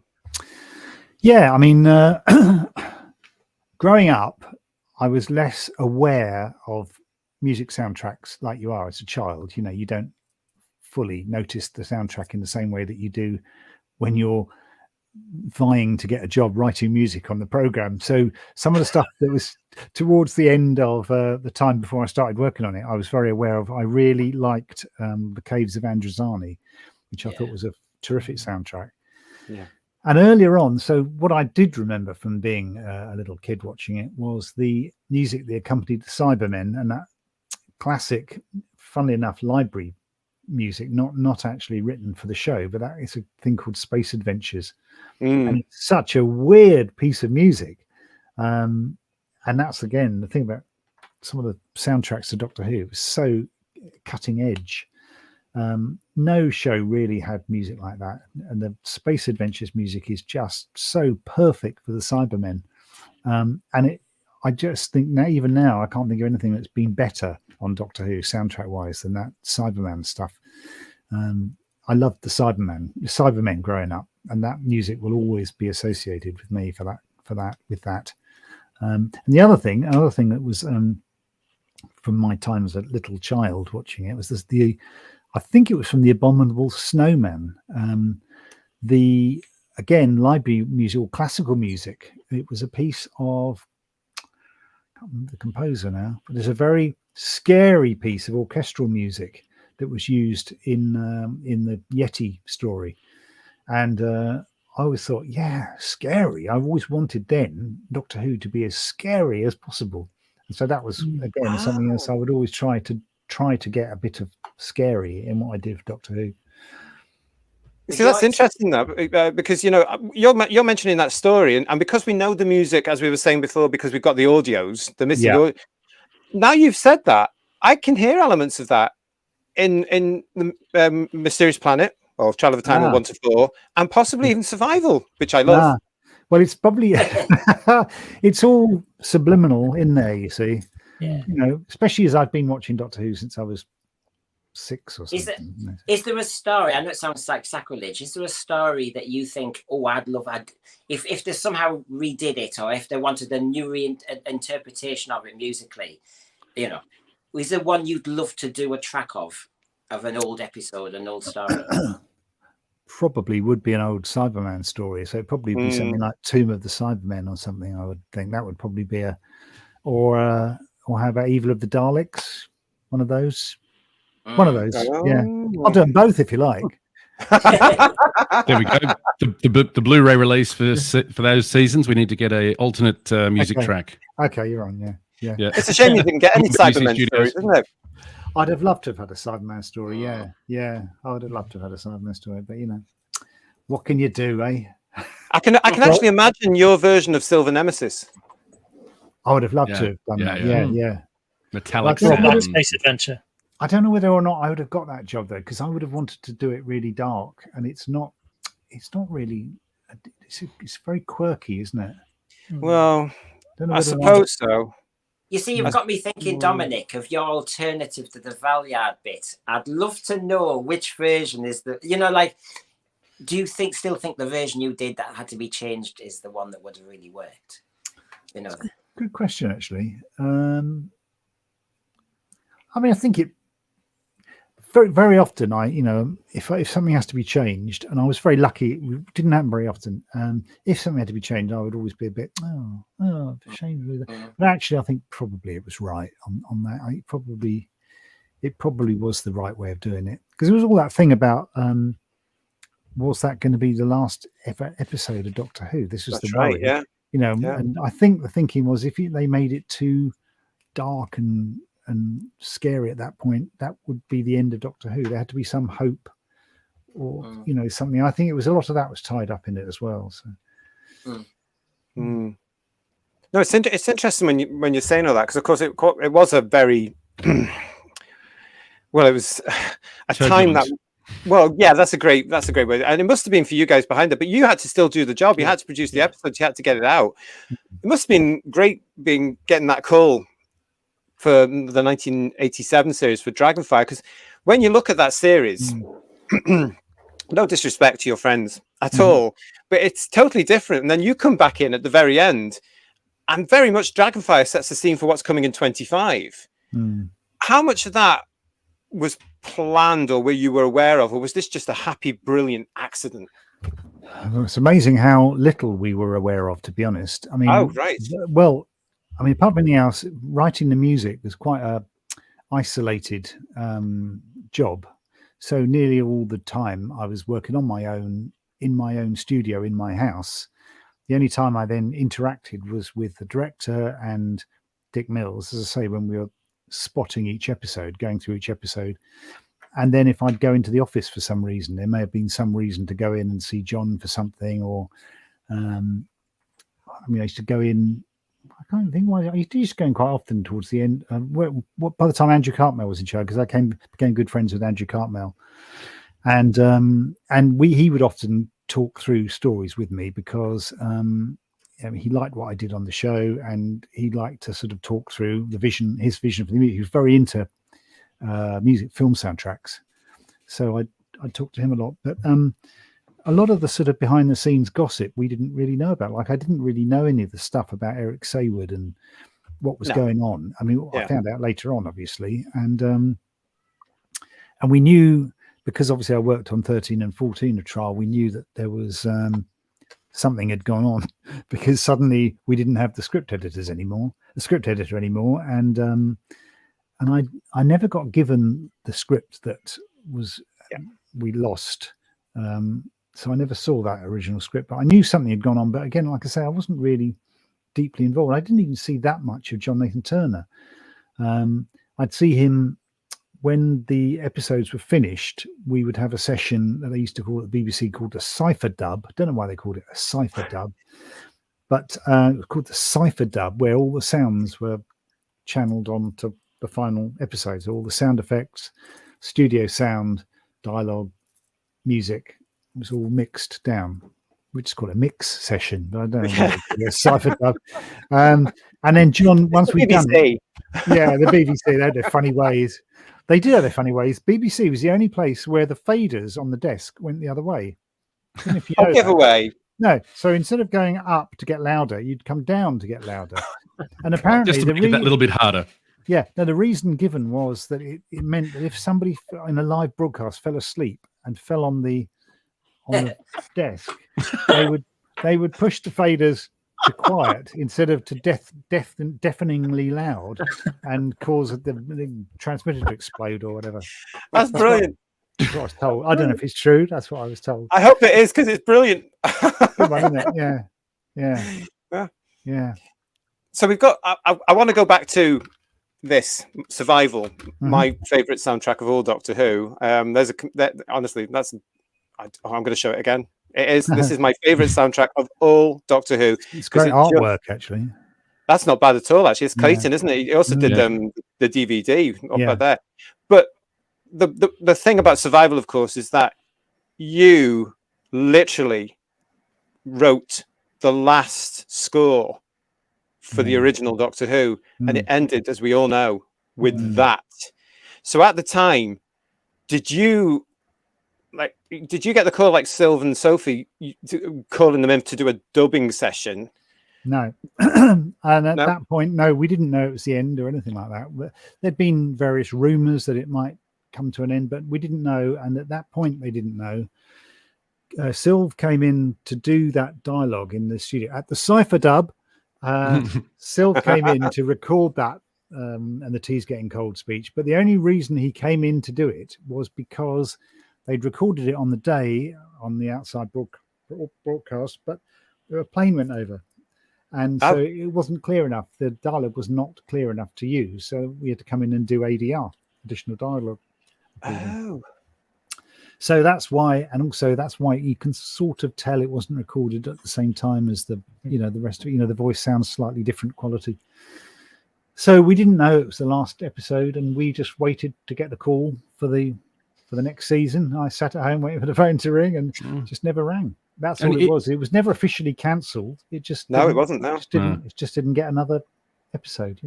In retrospect, it's such a heartbreaking cue, that last piece, because the way you work in the theme tune there, very, very subtly. It's beautiful. Brought a tear to my eye. Oh, another tear. Another tear. Yeah. You see, original Who was emotional, everybody. It was. I mean, I forgot what I was going to say about that. Did you dine out on that for 20 years then? No, I'll tell you what, I did dine out on the fact that I kept killing people off. So I found myself in a position of doing the last episode of all sorts of things. So I did Colin's last episode. I did Mel's last episode. I did Sylvester's last episode. I did Sophie's last episode. I did Doctor Who's last episode for a while. So I just think I was perhaps jinxed. I kept killing people off. I've never thought of it like that before, but it is a bit worrying. Yeah. What are you working on now? No. Yeah, worrying. Yeah. I mean, it's just, this whole stuff, when you look at it, it's brilliant. And it's great to hear it from the horse's mouth for yourself there, and how you went about all this and what you would do if you were invited back to Doctor Who today. With the work that you're doing now and all the experience you've had, obviously you're remixing a lot of those episodes that you did, the original scores that you're doing there, and you're presenting them a different way. Do you think, are you going to be one of these people that actually says, you can look at your younger self now and go, ooh, hang on a sec. That's, are you one of those people that would look at that work and go, oh, I shouldn't have done that? I think I'd drive myself mad if I did that, because you've got to keep moving on. I think if I've done it sounds ridiculous, but I've written so much music in my life. Doctor Who was a vitally important part of it, because it was really what kicked everything off. And I did it for 4 years.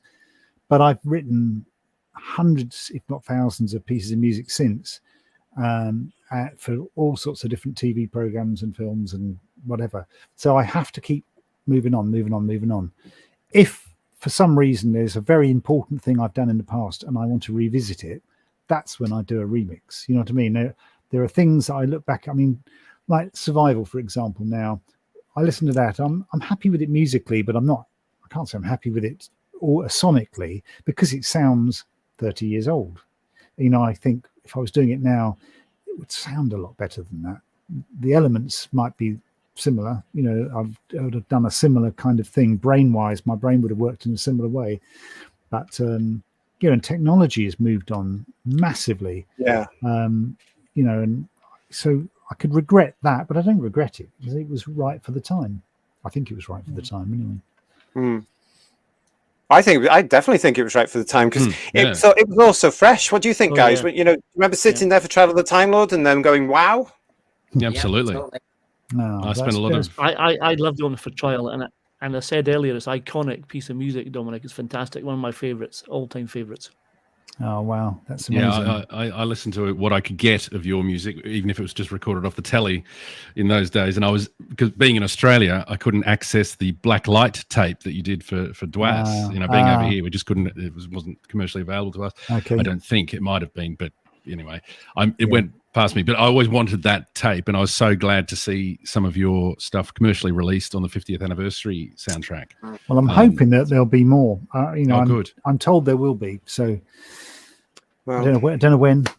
Your guess is as good as mine, but I believe you know the idea is that we're going to get some more soundtracks out. Oh, wonderful! I hope so. I want to ask you actually, Dominic, and I know you're busy, but I'm going to move us forward a little bit to today. Yeah. When you see, I mean, the scale of what's gone on with Doctor Who today, and the music that's happening, and this sort of thing, where we've had these massive proms, and we've had. You know, there were quite a few of those, weren't there? And they were huge. They were. We had stars of the show. They were proper stage spectaculars, if you like. They even went on tour back in 2010, 2011 with this Monsters Are Coming, which involved the music of the show based around the story. When you see things like that, why aren't you part of that? Why aren't they really bringing your element of the music into this? Because I mean, Michael was saying that it is on the 50th that 50th anniversary album from 10 years ago. You're suggesting that there might be more. Fingers crossed. I'd love to hear more of your stuff on this. Do you miss not being part of that? Why isn't it part of that? There's a double-barrel question there for you. Yeah, maybe. I mean, I don't know the answer to that. Yeah, I'd love to be involved. Maybe at some point I will if they keep going with sort of similar sort of things. I know that in a 50-year history, which 60-year history as it is now, Doctor Who, you know, my contribution is relatively small. You know, if you think Dudley Simpson did, I don't know how many years, you can probably tell me more than I you know, I haven't got a clue. He did something like 15 years on it, didn't he? It's quite a long time, yeah. Yeah. So there's an awful lot of material out there that other people have done, and it would be wonderful if I got chosen to do something for one of these big things. But you know, at the moment, that's just not on the cards. But maybe in the future. Would be nice. I'd love to see that. I would love to, you know, because when we got that 50th anniversary, I was really, really excited about getting to see. I mean, your pal there, Mark, was there, wasn't he? And he was doing this, and he was putting it together with Peter Howell. And we got, what was it, 7 minutes or something like that? And I was, yeah, classic Who. Yeah, no, that's right. It's a shame, but I mean, we got to be realistic. Is that modern Who is what you know most people know now. Apart from us old folk, and so breaking my heart, Dominic. So I can understand that it is, you know, that's the main attraction for things like that. You know, it's unlikely if they was just relying on classic Who, they would get the kind of audience that they get if they're doing all the new Who stuff. Yeah, maybe, but I'm gonna say to you what I say to a lot of people: look what gets to #1 constantly when the season box sets come out. Yeah. Yeah. You know, I mean, it shows that, and then when it went on to what was the name of the channel, that BritBox, whatever, the audience was growing there, wasn't it? So your work is going to be appreciated by new generations. That must be a thrill. Oh yeah. I mean, it's great if you know, like kids come up to me and they know my music or something. That's amazing. You know, I think that's fantastic. So yeah, maybe in the future, maybe they'll, you know, something more will happen with the old stuff. You know, fingers crossed. Well, I've got my fingers crossed because I'd love to hear more about it. I'd like to hear more about your stuff being celebrated as well, because I'm a huge fan. I love it. And this one, as I say, I'm going to plug it again. Survival, the best soundtrack in original Doctor Who for me. Can listen to it all the time. I think it's important that, you know, we're bringing, you know, in the new series, they're bringing back actors from the classic series. Yes. Great. We're bringing some composers from absolutely. Yeah, I think you should write to them and say that. They don't listen to us. No, they won't listen to us. We'll do it now. We'll do it the modern way. Russell, hello, love. Any chance you can employ this man here and do something fabulous and gorgeous and a little bit spooky with him, because he's brilliant. He's gorgeous. Look at him. There is that wonderful bit in the Peter Davison, I forget what it's called. The something the doctors. Five-ish Doctors. Five-ish Yeah, Doctors. the Five-ish Doctors. That little bit where they go through the door and you have the 60s, 70s, 80s Who, and then you go through the door and it's new Who, and they go back. It's We just said that summed it up, because as you said, it was a lot of that was Caves of Androzani. That for the altar. Oh, yeah, right. Yeah, you got the tone so different. Yeah. We mentioned that we actually did a quick review on our reviews playlist of the Five-ish Doctors. Oh, right, okay. And that is one of the funniest elements of that wonderful script there, where you go from old to new, and the way that the three of them are, you know, it just captures. It's in The Hobbit, you know. Yes. No, I think it's. I love it. I love that. The Five-ish Doctors was just brilliant. So what's your? Come on, tell us a bit more about what you're doing now. We've spoken enough about the past. Where are you now? What you're doing now? We know that you're doing the survival. A new survival. Oh, I'm so excited! I can't wait for that. I'll be there on your Facebook pre-ordering that, mate. So what else is going on? Well, a large bulk of my work ever since Doctor Who actually has been library music. So I write music for publishers that is released for use by directors and editors and producers and whatever for TV and film. And it's pre-written music. So when somebody needs a piece of music for something, it's already written. And it's such a wide area. You can have music of all styles, and it can end up all over the place in any type of film or TV program. So it's a wonderful job in the sense that I never get bored because I'm always doing something different. So I've been doing that since 1990. In between, I also do commissions that are separate from library music. So I've been doing a lot of films with a guy called Anthony Baxter, he's a documentary filmmaker, and he's done a series of films about Donald Trump and some of the dreadful things that he's got up to, particularly with relation to golf courses.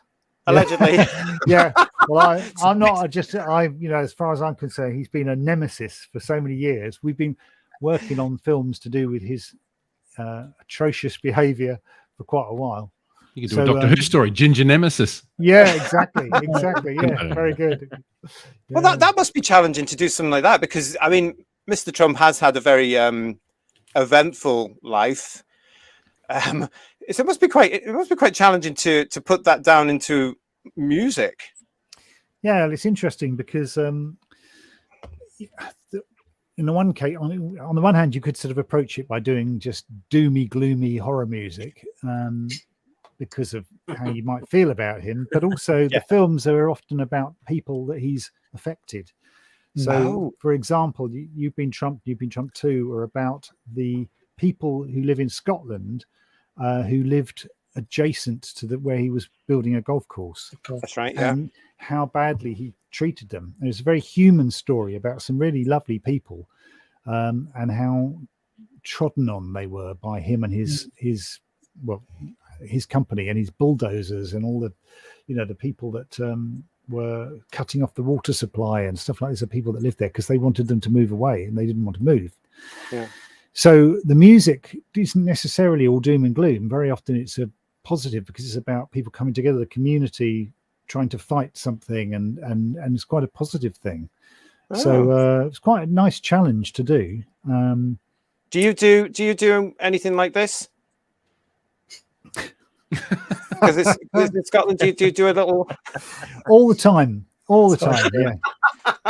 Most days, yeah. I thought so. Especially when he's writing, gets into the mood, it puts a little cap on there, bit of a ginger wig.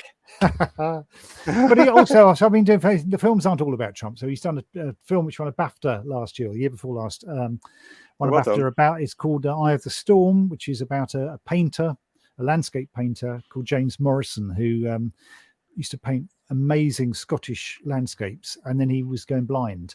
So the documentary is about how an artist who relies on his eyes was painting towards the end of his life when he couldn't see anymore. And so that was a very human story again. So it gave the opportunity for some beautiful visual elements to the story because of the landscapes and his painting and him as a person. So that was another great one to work on.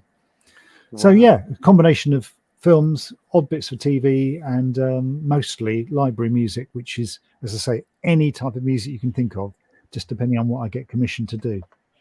Wow. Yeah. So we've got to look out really for everything that all your work, because it's out there and it's going to be out there. It's out there. I mean, very name. often when you do music, library music, it doesn't always get credited, which is one downside of it. But the upside is that it ends up all over the place. So that's why I, always point out that, one day you've got music in The Simpsons, next day it's in The Repair Shop, the next day it's I don't know, 24 or something. It can be a drama, it can be a home improvement show, it can be a comedy. It's all sorts of stuff. Yeah, the news.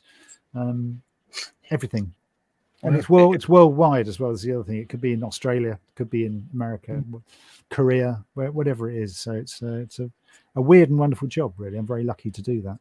And who'd have thought it, with you starting by sending a cassette to John Nathan Turner back in the mid 80s? Who'd have thought it? Exactly. As I was working as a civil servant at the Health and Safety Executive.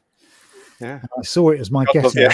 I saw that my way out was to send a cassette to John Nathan Turner. Hey, that must have been a fantastic day when you were able to go and put your notice in and say, "I'm going off to write for Doctor Who. Goodbye." Yes, actually, yes. That is it. And almost that's exactly how I did it. I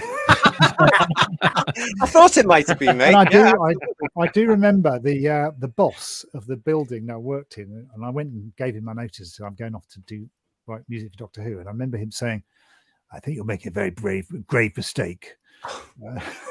I mean, you've just been made executive officer, for God's sake." Woo! Wow. And you never looked back. I wonder where he is now. Look at you. You're here with us talking about your career. Where's he? Yes. Exactly. Well, you did. I think you did the right decision. In fact, we all know you did the right decision. I'm going to remind everybody of these. A lot of Dominic's material is available, as he said, there through his Facebook page. And did you also mention your Twitter X page there as well? Yeah. If you search for me, I'll come up. Yeah, I can't remember the exact. It's just Dominic Glynn, I think. But yeah, it'll come up. Yeah. So they're all there for you. The only one you're not going to get is the one with the fine art casting holograms on it. That is gone. That's that's a long time ago. Might find it on eBay. Might find it on eBay. You might find it on eBay. You never know. If you do, let us know what price you've got there. Oh, that's just. I'm so chuffed that you're here. And there's Michael showing it off again as well. I don't know whether I should ask you this because it might be a little bit controversial. But as the expert, do you see? He says clearing his throat, and I don't mean to be controversial or rude or anything like that. But the music that's just been put into the show over the last few years, it's been criticised from fandom for being not very Doctor Who-ish. It's more sort of, I don't know if ambience the right word, but it just seemed that sort of laid by. It reminds me of the stuff that we used to get in Ibiza at 5-6 o'clock in the morning when you were. Do you know what I mean, Dominic? When you were coming in, do you know what I mean? And you would put it on to chill, or you were going to have a little, And it reminds me of that sort of stuff.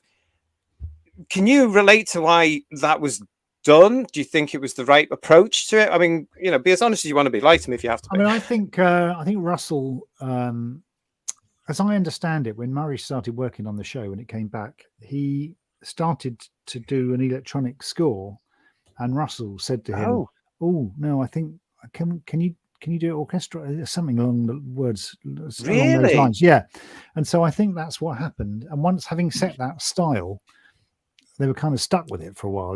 They couldn't swap and a long while, to be honest. Yeah.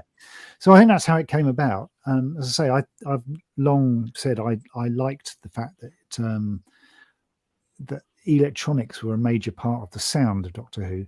Having said that, obviously technology has moved on. When the sound of Doctor Who in the 60s and 70s was very, very fresh and new, because they were willing to be a bit more experimental in the 70s. That was a thing. You couldn't get away with some of the things that they did in Doctor Who now. Sorry, you couldn't get away with some of the things they did then now, particularly with regard to, look at something like the Sea Devils. Yeah. Soundtrack to Sea Devils is so out there. But the world is a bit less experimental now, weirdly. There was a show that some of you may not remember called Sapphire and Steel. Oh, please, we're sci-fi fans. We love it. Well, Yeah. Sapphire and Oh, yeah. Steel Yeah. was so out there, and yet it was Yeah. on in prime time, like 7 o'clock in the evening on ITV. It The sort was, of slot that, you know, a soap opera would be on or something, and yet it was this weird, you know, completely off the wall sci-fi stroke horror thing. And how the hell, you know, you'd never do that now. You'd never in a million years wouldn't get commissioned now, let alone be shown at 7 o'clock in the evening. No, you're right. Midweek Yeah. before Corrie. It's odd. But anyway, yeah. So the world is a little bit less experimental, I think, in terms of TV drama. I've forgotten why I'm saying that now. Why am I saying that? Oh, just because the music, I think, is so they were willing to take risks with things like the soundtracks of Sea Devils, and I think if they tried to do music like Sea Devils now in an episode with Jodie Whittaker or something, I think there would be an absolute. I mean, what would happen? Twitter would melt, wouldn't it? It melts anyway. Yeah. Yeah. It's interesting. I mean, Yeah. thank you for answering that, because I've always wondered what, you know, another composer would say. I'm going to put up Gary's comment here as well, because Gary's one of our regulars. He said what I was trying to say is the music was bland as lift music. Well, well, thanks, Gary. I mean, I actually, you know, maybe this is controversial. I quite liked the music in Jodie Whittaker's time. I liked Sagan's stuff, actually, and it was a bit less. Perhaps a bit less thematic than Murray's, you know, less hummable tunes maybe, but actually the job of the music in Doctor Who, actually, that's not the job to produce hummable tunes. The job is to heighten the action or to create the moods. And I thought he did a pretty good job of doing that, actually. So I don't know. I think there was room, as I say, room for different composers to work on the show, and therefore you would cover all sorts of different options, because some people would do it very electronic and some people would do it very orchestral, and, you know. That's the thing. I'd There was love the that. variety. It would Yeah, I'd 'Cause love if that, you- Michael. You know, if you had that element where I know we're doing the 45-minute or an hour thing again, aren't we? So it's a different story every week, which I'm personally not a fan of. I like the traditional 25, 30-minute episodes telling a story over 4 weeks. Yeah. But call me old-fashioned, but I love that because I think you get more out of it.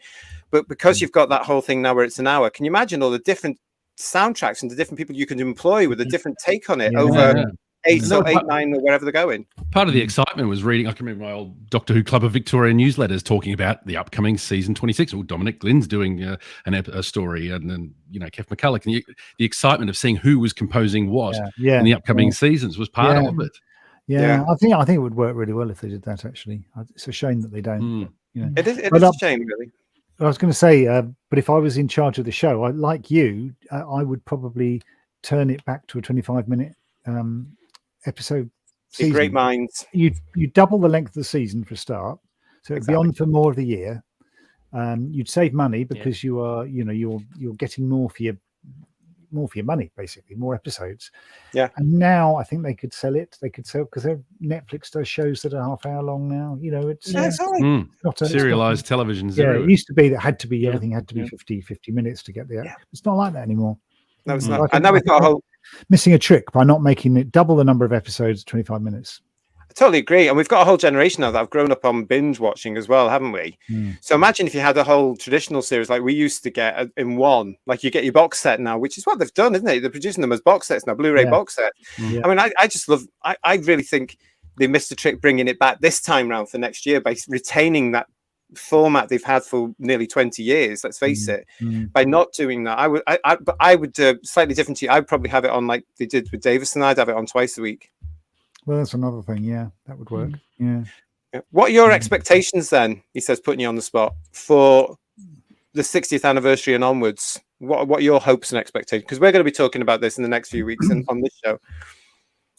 What are my expectations? Well, I think I will withhold judgment. I think I like the idea of Shooty. I think he could be really good. Fingers crossed. Yeah, I'm not sure whether going any sort of sign of going backwards is necessarily going to be a good idea. I hope that the new series looks very, very different and doesn't tread some old ground. You know, that's what I would say. But I suppose there's a bit of fun in getting David Tennant back for a few episodes. I can't see a problem with that. I think a lot of people take it all so damn seriously. You know, at the end of the day, that's us. Yeah, well, you can take it seriously, but you also enjoy it and have a laugh about it. But some people, you know, it's just so serious about it. You know. Yeah, you've got to take it all with a pinch of salt to an extent, I guess, haven't you? Yeah. Certainly, that's what we're going to be hoping to do, because we're going to have some fun with it, I hope, as well as some real in-depth conversations, Dominic. Good. Well, you'll have to forgive me, but I'm going to have to move. I've got a job I've got to get done tonight, so I'm going to have to. Well, I've got one quick question for you here, because this was on my. Gary wants to know. This has been mooted for so long now, but do you think a musical episode would work? And we're talking la la la la la la la show. We're talking that sort of thing. What do you think? I'm sure it would work. I just probably wouldn't watch it. Wouldn't work for you. I'm not a fan of the musical, so it's not for me. I'm sure it would be very successful. You know, I think I remember you saying that about Buffy all those years ago. That particular set it all off. Yeah, you didn't like that one either, did you? Yeah, I know Star Trek have done it, haven't they? Yeah. Oh, who? Well, listen, I'm going to say it again now. I'm so pleased that you joined us. Thank you for giving up the time out of your schedule. Yeah. I know you're really, really busy with all your work you've got. But if you're interested in any of Dominic's amazing work, you can go to his Facebook page. You can order the Ravelock remixes, the Gallifrey remixes, the Happiness Patrol remixes, and forthcoming very, very soon, the Survival remixes. Guys, let's say a huge thank you for Dominic for giving up some time for it. Thank you so much for joining us. Thank you, Dominic. Thank you so much. Oh, thank you. Thanks for inviting me on. I really appreciate it.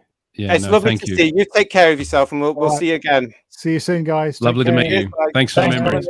Bye. Bye. Thank you. Bye-bye. Ladies and gentlemen, that was Dominic Glynn. How fantastic. Such a shame we can't play his music, isn't it? I would love to have done that. Can you imagine having done some of that? It would have been amazing. But no, we would have got struck off again. Well, I hope that was a nice surprise for you all. Absolutely. On there. Yeah, it was a lovely surprise. Thank you, JT. That's very nice. Yeah. If only I've dug out my copy of Survival, which is on a shelf. Mine packed away. Honestly, I wasn't kidding you either. I've loved that since 1989 because it just blew me away. Those 3 episodes, because you remember that the whole thing as well was so different, and Dominic's score on that was just so. It was eerie. That's a word I should use. Yeah. You know, and it's having to do that. Yeah, that contrast between Perivale and the Cheetah Planet, and just being able to achieve that is. Yeah, and talking of all those themes, I mean, they're all in there. I mean, that's what I wanted to highlight with this show as well. You know, if you go back and look at the original Doctor Who, it is doing what modern Doctor Who does just as well and brilliantly. We've got some nice things here as well. Gary, giving a thumbs up to Dominic there. TARDIS Spider said, thank you, Dominic, for joining us. And Just Jordan, she's saying, I always find musical episodes are cringe. Do you know what? I do as well. From that one I saw in Buffy, which I'll admit worked, but we've had this thing coming on and on and on and on. And Gary, thank you so much for reminding me. I was to ask Dominic that question. I was so excited about the Survival remixes. I think the Buffy example is a rare example where I thought it worked. I hate musicals myself personally, but I'm with Dominic on that. But I think the Buffy one worked because it worked well with the narrative. It was so off the wall. But I think when I saw clips from the recent Star Trek one, and oh my goodness. I think with Buffy they could get away with it because you could actually believe that there was a musical demon. Yeah. But how did they do it in Star Trek? Don't really want to know. How are they going to do it in Doctor Who? We will be back.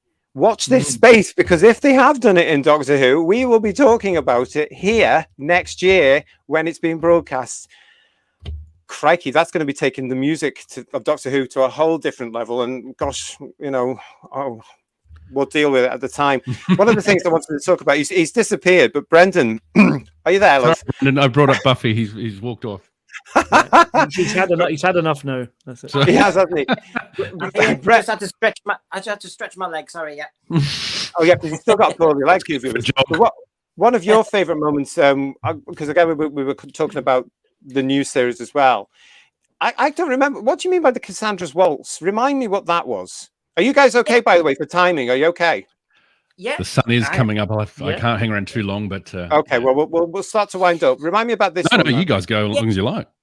this seems to, I mean, this was series one of the reboot, wasn't it? And of course it's this whole strange creatures thing, isn't it? Rose's introduction. I mean, you remember that this second episode had so many different things. I mean, this is when, as a fan, you're going, is this going to work or not? And the Cassandra's waltz. I mean, I've mentioned a couple of waltzes, the Shepherd's Boy later on, but this one, it was just the strangeness of all these different creatures Rose is meeting. And I think it played at various points in the episode. It's a bit like with the Britney Spears Toxic, when it also set a tone. That was a surprise, wasn't it? Exactly. And it surprised me, because at first I thought, what we're doing with this series? And then I thought, it blooming well works. And of course, this Cassandra's waltz was just kind of, I don't know, that it had a nice rhythmic quality as a waltz would. And it's just like, the inclusion of so many different creatures, and then Cassandra as a center point. Obviously, how we heard it in the program, and then of course when we listen to it on the soundtracks that were all released, and you get the fuller version. But I just think this is when you get to see, and all of them are the same. It's just Murray Gold, like Dudley Simpson's been given more time, but Murray Gold's been given more time than Dudley Simpson in the way that he gets to do the whole damn lot, whereas Dudley Simpson was sometimes doing interludes. As Dominic was saying, that, you know, that there were different styles of how you do it, how you include the music. So he's able to think, right, I'm going to put a waltz in here, I'm going to put a certain style in here, and it was just to hear the experimentation of a composer like Murray Gold. You know, you thought, where are we going with this program? It's absolutely amazing, and I think a lot of us could list hundreds and hundreds and hundreds of items from Dudley, from Murray, from most of them, because every week, as they were saying, they were experimenting with a different vibe, a different instrument, a different way of doing it. And I just found it very intriguing how he did these waltzes to Doctor Who, to a dip to one. Really interesting what they were doing with the program. I think it has to be. We sound like we've been saying a lot about all the classic music. We love the synthesizer versus the orchestra for Doctor Who. It has to be said, Murray Gold is a genius musician, and the orchestrations in and of themselves are beautiful. Yeah. I mean, my personal taste for Doctor Who is small. It's a small screen. It needs to be synthesizer and all that. So that's just a taste thing. I mean, Murray Gold's music needs to be in the cinema. You know, it's very Lord of the Rings. It's genius stuff. The Doctor Forever music, where I particularly like his music in the Family of Blood episodes. At the end, when they're walking off to the TARDIS in the rain, it's just beautiful. So big shout out to Murray Gold. Let's not underestimate his talent. No, well, we certainly don't. And obviously, you know, I am calling this particular Sound of WHOSIC the overture. There's a lot more, as I said earlier in the show, that we can talk about here, and we're going to have to come back to this, not just for the celebrating 60 years of a Time Lord soundtrack, but there's lots more we need to look at. So we will develop that, and we'll start looking at all that and try and do some sort of series. But one thing that was coming through of Murray Gold's from the WHOTASTIC panel as a favorite moment was this. This was, of course, the moment where David Tennant turns into Matt Smith, and the amount of people that were coming up saying, oh my God, they cried at this, and what a magical moment this was, and how it was fantastic. But I just want to raise you. Ta-da! Yeah. We can match that from the radiophonic days in the 80s days. I was in tears when this happened. And that score, I think, personally, for the change between Tom and Peter is much more beautifully handled, and I think it's absolutely stunning, and I think it tops the Tennant into Smith one. So Yabu to you lot. I'd love to see Logopolis as a CD release. Oh yeah, come on, Paddy, come on, can we get? And slight digression, I would love to hear Paddy Kingsland's Hitchhiker's Guide music released. Can we have that, please, Paddy? Yeah. Go on, Paul, what are we saying? Oh, I don't know. Sorry. It's all right. He doesn't like Hitchhikers? The reason why the... Oh, it's a No, delight. I do like Hitchhikers. It's very good. I love it. But about Logopolis, I was going to say was, I think the reason why that works so well is I think Tom's regeneration doesn't take like 40 minutes to get on with it. That's part of the problem. That's a very, very, very good point. I mean, it's just that's not down to the composer, dying and getting off, isn't it? Really, but I think it's still handled beautifully, that whole thing, and I think the music was. I will add that if you were unfortunate enough to work at the Doctor Who experience and you had that 10th Doctor regeneration on a loop over and over again, it does kind of lose its impact after a while. Yeah. Oh, it will, Betwea. That's the downside, isn't it? Oh no. Yeah. Working close to it. Yeah. Well, listen, guys, I'm gonna wind us up at that point now. I'm gonna say thank you to everybody that has stayed with us through this show. Hope you've enjoyed the show. I'd like to say a huge thank you to our special guest of this show, Mr. Dominic Glynn. It was great to catch up with him and to hear him. And thank you to Dominic for contributing to this special show. Yeah, I think we've proved there's a hell of a lot of stuff that we can talk about when it comes to the sound of WHOSIC. Watch this channel. Please like this video. Please share this video. Please subscribe to the channel and ring that bell so you get notifications of when we start dropping more content.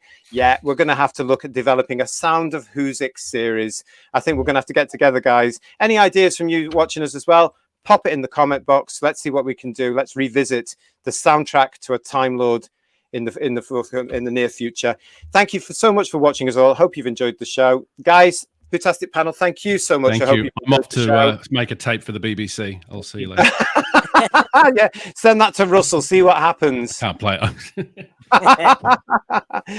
All right. So until we see you all again, don't forget. Please do subscribe to the channel. Thank you very much. We'll see you again very soon. Until then, bye-bye. Bye-bye. Bye-bye, everyone.